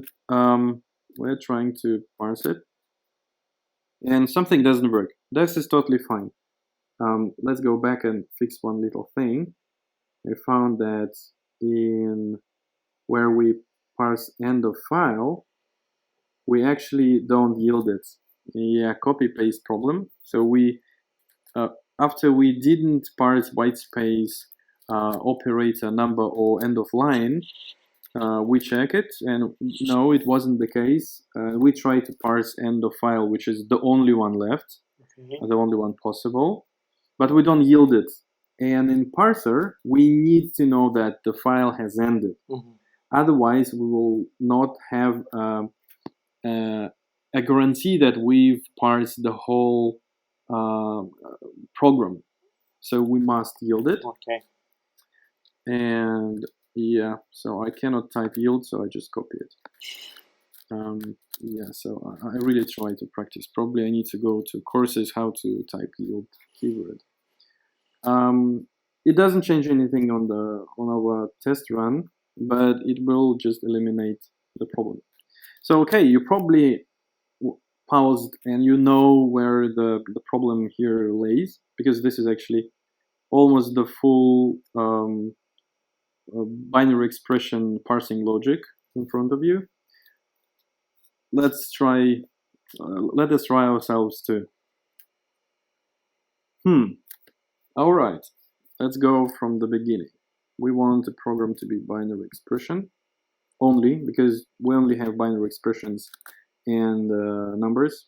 That's it. This also should be a valid program, so I would probably start parsing. Yeah, start parsing just binary expression. So our case would be that we try to parse the full binary expression with the plus, but if it's only the numeric literal, then it should not break. So we try, we get the left. Okay, good. Okay. Then we give it to the binary expression tail. Okay. What it does, it says, it looks, if it is a plus token, so it actually parsed a number, and then it looks, is there a plus? In our case, we don't have it, but we still need the first number. the head, Oh, because we have a yeah. head. Let's call it head. And then if there is no plus, then there is no tail. We just return the head. Yeah, we just return the head. In our case, because it's already tail, it's left. Yes. Yes. And it should start working somehow. Unknown token, end of file. Okay, perfect. You see, it is already screaming at us. Unknown token, end of file token. Okay. That's way better, because before we fixed it, when I was playing yesterday, it was saying something horrible. Cannot read property type of undefined. And it looks like, oh my god, I've forgotten how to code. Yeah, that's true. And there is a video evidence that I forgot how to do it. But now I remember. And we need to parse the end of file. So how we do it? We do the program, and it's a binary expression. And then we need to check if the last token, which is not matched by anything, so we're not matching it in any of the rules, except for when everything else has failed to match. So it's a very terminal token. It terminates the whole parsing. Exactly as it was here. We did end of file. It's the very last symbol which we try to parse. We do here the same. So actually Lexer and parser, they have almost the same structure, except that parser is recursive. And Lexer is kind of nested but not recursive. And parser is. Okay. Yeah, so in the Lexer we did like parse number, we will do parse string, and it is a call of a function within a function, and it has an internal loop, but this loop cannot call itself again indefinite amount of times. It is a fixed amount of nestedness. So actually Lexer can be implemented on systems with no support for recursion, with a limited stack, or it can be translated to a state machine, yeah, for limited memory, I believe, except for this problem with division, and regex probably will have a moment for that. But anyhow, nothing is working. Let's fix it. So currently we have a token here, and if the program is null, we probably should not panic here. We will just panic outside. Or should we? Yeah, let's keep it simple for now. We need to check if the token is not null.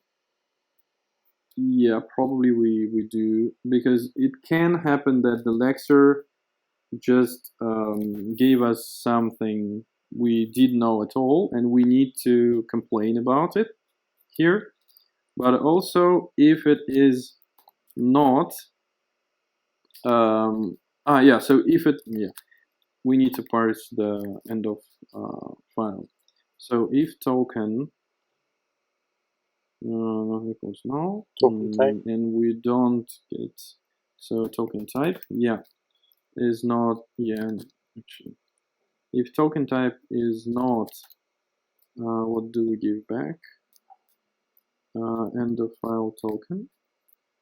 Then we should say end of file token expected. Something like that. Oh, expected token type. Yeah, expected token. Expected token this, token type this, got expected token type. Got token type. Yeah, so this is actually, this is also a little parser, and we probably will refactor this, but currently we just hard code it. Let's see if it breaks. Okay, unknown token. Where is it? End of file token. Yeah. So if it is, then we just return. This is actually return. Return. Okay, so I know what I'm trying to do. So if it's not, then win. If it is, then it's fine. And yeah, I believe that's it. And then we just return. So this thing we just don't need because it's already what we do. Yeah, okay, then let's do this. Yay! It is way simpler than I thought. Okay. Yeah, so it lexed 1, 2, 3, Wow. gave us the numeric literal. Nice. Then parser got end of file token. This is it. This is coming from here. And it is totally fine. So if we add something which is and kind of error, you can see that it says unexpected token type end of file. Expected token type end of file got numeric literal. If we didn't do this nice check, then it just parses until it understands the code. Once it becomes something which is not up to the grammar, it just stops parsing. And it is what this recursive parser does, but we must check if it parsed all of the tokens except for the end of line. And this is exactly what we do here. I'm making it guaranteed that the whole program fits within our grammar. So that's actually one of the properties of a parser. It doesn't only transform your code, it also checks it. It checks it formally, that it's not a bullshit. Finally, we can do this little thing. Oh, and it somehow works already. But I believe it will not support the tail. So we can see that it's type binary expression. On the left, we have type numeric literal. We have operator, and right numeric literal. All good. So at least for one case, it finds numeric token, it finds the plus, and it finds a second numeric token, numeric literal. Let's go here so it finds it. If it doesn't, then it just turns no. Binary expression tail, then it goes there. It works here. If there is no plus, it just returns the head, in our case the left. Then it tries to parse the right one. All good. If it doesn't, it just actually here it should complain. Yeah. So if there is no right, we don't just return. Expected. Yes, we should say yeah, exactly. Token type. Exactly. Numeric literal. So we can type numeric literal. I agree 100% with you, Olie. And got token type. Yeah. Will it work? Try. Here it works. Let's try, and let's try giving it second plus. Expected token, yeah. Olie, you see? You are creating JavaScript. Expected token type numeric literal got plus token. That's super cool. And without, yeah, it parses. Already smells like a real parser. Okay. We only need to do one little. Yes. So, it cannot do recursively, but I knew that. Nice. So yesterday I really felt like lost because it was already into the second hour of really writing and talking. But then when we stopped recording, of course, the stress got relieved a little bit. And in 5 minutes, I found the error. So exactly L-fold or R-fold. And in this case, I believe it is L-fold because we start with the head and then we do something with the head. We don't try to parse and then assemble the node here. we assemble the node in the tail.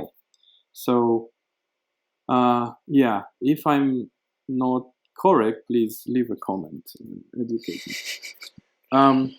So what's the thing? We want to try to parse the binary expression tail again. How do we do it? Right, so we parsed the numeric literal, which is a must after the plus, and we have both of them, so we have both of these things, and we can create one node of a plus, and we are doing it here. So this is our node, and it's definitely a binary expression, and on the left hand we have the number, the first number. On the right we have the second number, and it's totally fine. But then to call again binary expression. We have to call again.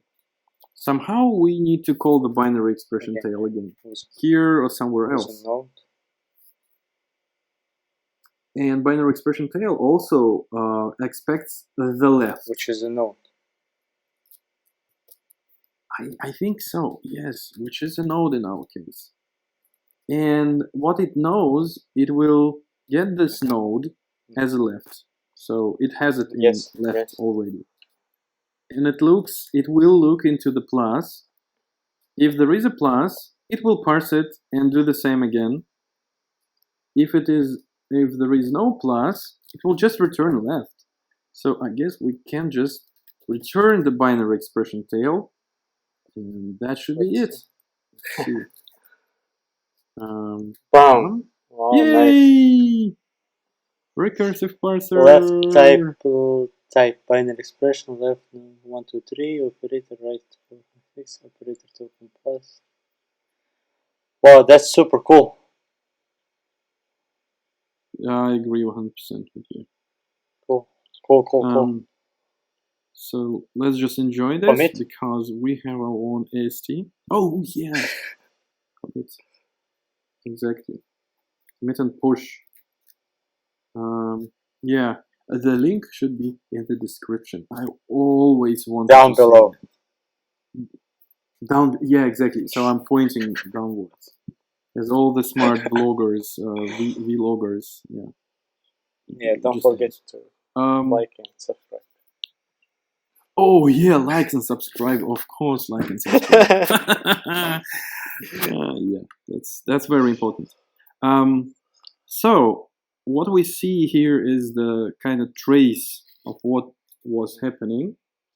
So the lecture 8, 1, 2, 3, and then it kind of stopped at the space, and it produced the numeric literal for the parser. Then it found plus and produced plus token. Then again, so we know how it works. What we don't know is how this thing was parsing it, but this is for, I believe, the next session. What we can also do now, I believe, is to do the locations. Okay. So, yeah, I believe we can do this in like 5 minutes because it's really simple. For example, I forget to add the number, and currently we just say unexpected token type numeric literal got plus, but where? Yeah. Where? Yeah, exactly. So we need to give it the at, and let's go and do this. This is currently quite simple because we have only 100 lines. So whenever we return a token like this one, we need to tell the location where this token is coming from. So it's the most primitive, is the atomic part of a program. Nothing can be smaller than a token. So even the strings, even those smart strings we have in modern JavaScript, they will be split in tokens, and then expression, and then there will be like ID, and then another string. So everything in the end gets split in a token stream, and then empty string. Always here there is an empty string, and then we'll parse it somehow, some smart way. But the source of this thing, it needs to have the location for it. It needs to have the location for it, and the location is continuous. We know that it's continuous, so it has a start and end, and nothing is in between because a token is again atomic. We have nodes and a way to lex it and parse it in a more in a multi-line way, but still the pieces will be atomic. That means we can just tell that allocation always starts at something and ends with something. And let's see how they encode it in TypeScript. We have a numerical literal. And we need to hide location and hide location data. So it has, where is it? Position, of course, and one string. Wait, I believe I've seen it somewhere. Maybe not. Oh, interesting. So it's a different approach. I believe TypeScript does something smarter. Let's see. A position and end. Oh, probably they do the mapping to the actual lines lazily. And that's a smart decision, but I believe it will be a bit too complicated for us to implement right now. Let's see. So we will not use. Yeah, let's see how Babel does it. And they have just location, start, end, and within the start and end, we have line, column. And I want to copy it like this for us because it's easier to understand. The TypeScript way is better, as I believe, because we in the program, until we start speaking to the user, we really don't need the lines. Lines are just the perception of the program of editor and the user, the programmer. In the code, I really rarely needed it. No, I just didn't need it at all. Even finding where the cursor is pointing is enough to know first to map it to the actual position in the line, in the text and in the source code, and then just traverse the tree. So we definitely don't need it. Probably we can play with it later, but currently this is enough. Yep, sure. To just it's an overkill for one step. So we know that the location should consist begin and end. Yep. Right? Or start. Start end. Okay.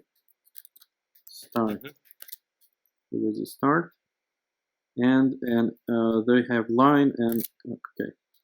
So how do we do it? We have a cursor, right? We have a cursor. Sorry? Cursor points to the string. We have line and column. Yeah. So we probably need to remember. So here what we do, we try to parse operator. If we find, then we continue. So we advance the pointer. So we know, okay, we found our plus at the position start. And the start is current line and current column. Right? Yeah. I think that should be it. Is it working? It doesn't because I just broke. And then we also need to have end. And end happens right after the next because we make the step. And then that should be kind of it. This is expected token to okay, good. Got +1. That's, and what is this number got plus token? Now we can already try to tell our user here expected token numeric. Is it this one? Let's check. Yeah, it is this one. At first file. Do we have file? Parser. We need to have file. This parser also needs to know about the file. Good, we've got it. File, then the token start. The token no, start no. line. Block. Yes, true. Yeah, block. Start line, and then token block start column. You see here we can start making typos, so probably in one of the next sessions we should start using TypeScript, because it will just help me with my typing skills a lot. And what we have, expected token at source, and we jump and bam, we are exactly where the plus token was. Yeah. Nice. So kind of works. It is really the magical moment again. Now we have the ability to even make a source map. For example, we've finished making the AST parser, AST generator here, and then we want to make our little bubble, but also produce source maps. Just transforming is usually easy, but transforming, saving the source location in the source file, and making a source map, which we kind of also should probably do. I'm not sure, it's a little complicated, but why not? It's also a juicy part of the modern front-end stack and JavaScript stack. But we definitely need locations for that. Without locations, it just doesn't work. Maybe different type of locations, maybe locations of a position, but let's see. Still, this looks like real thing. It feels like real thing. It's not a toy. You can use it. It communicates to you. It says what it expected. It says where it expected it. So it's a language now. It's not just a parser. And let me please then finish here. So we must do the same. We can have a start. So we see the number. Oh, and it really helps that we did. Really helped? No, it doesn't. Okay, so we start here optimistically that we will see something. It's not optimal. We can undrop it, and then we read some characters to the buffer of the number. If the buffer is not empty, this is what we check here, then it is time to return something. And now it's just this location here. Should also work. So now we're getting control. Okay, let's try to do two numbers after expected token type end of file. Got numeric literal. Let's try to also say the same at. Yeah, a little bit of copy paste, but this expect we will move to a decorator function. And here we expect type to be at same thing. Boom. Yeah. Nice.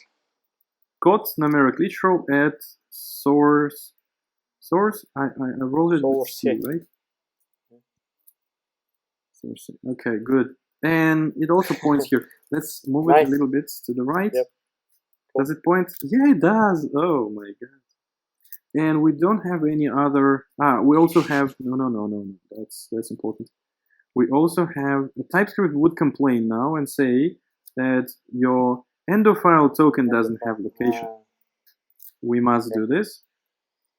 And where is it? So we take it. End of file is a very short token. We don't advance in it. You can see we just immediately return.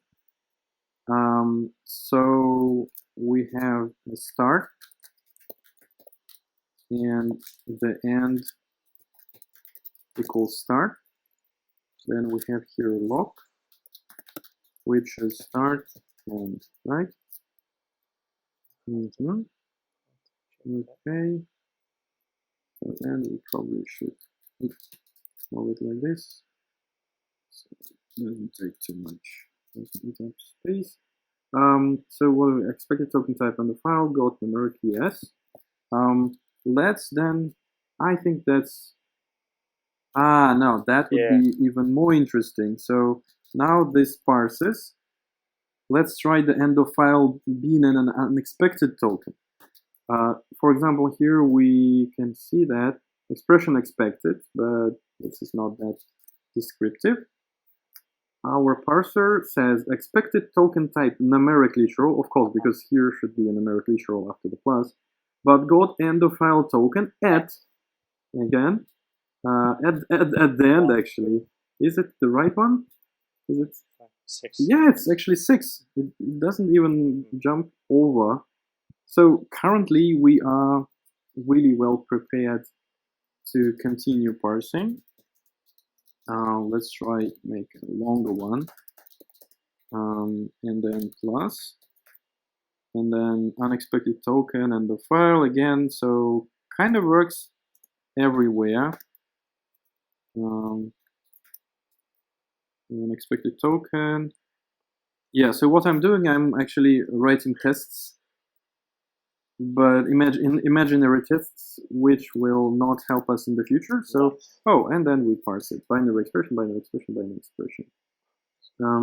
Okay, cool. Amazing thing, yeah. Is it really what we wanted? Let's just operate double check. Object. Object, right, object.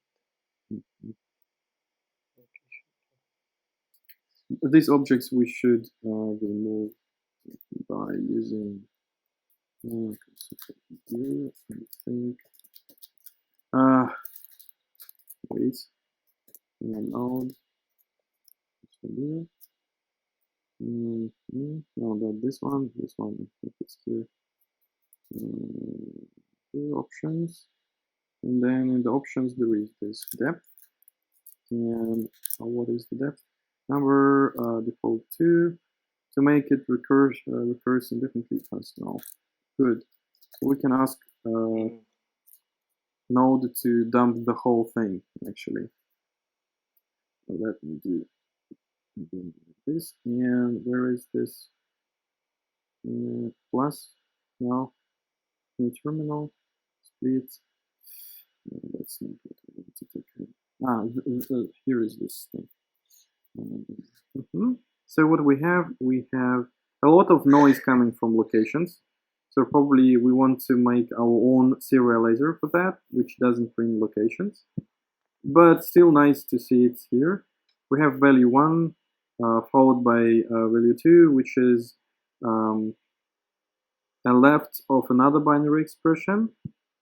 And then there is operator plus token, and then we have 3, which is itself a left of another thing, and on the right we have 4. So all of those are here. We can enjoy the deserved rest after 2 hours of coding.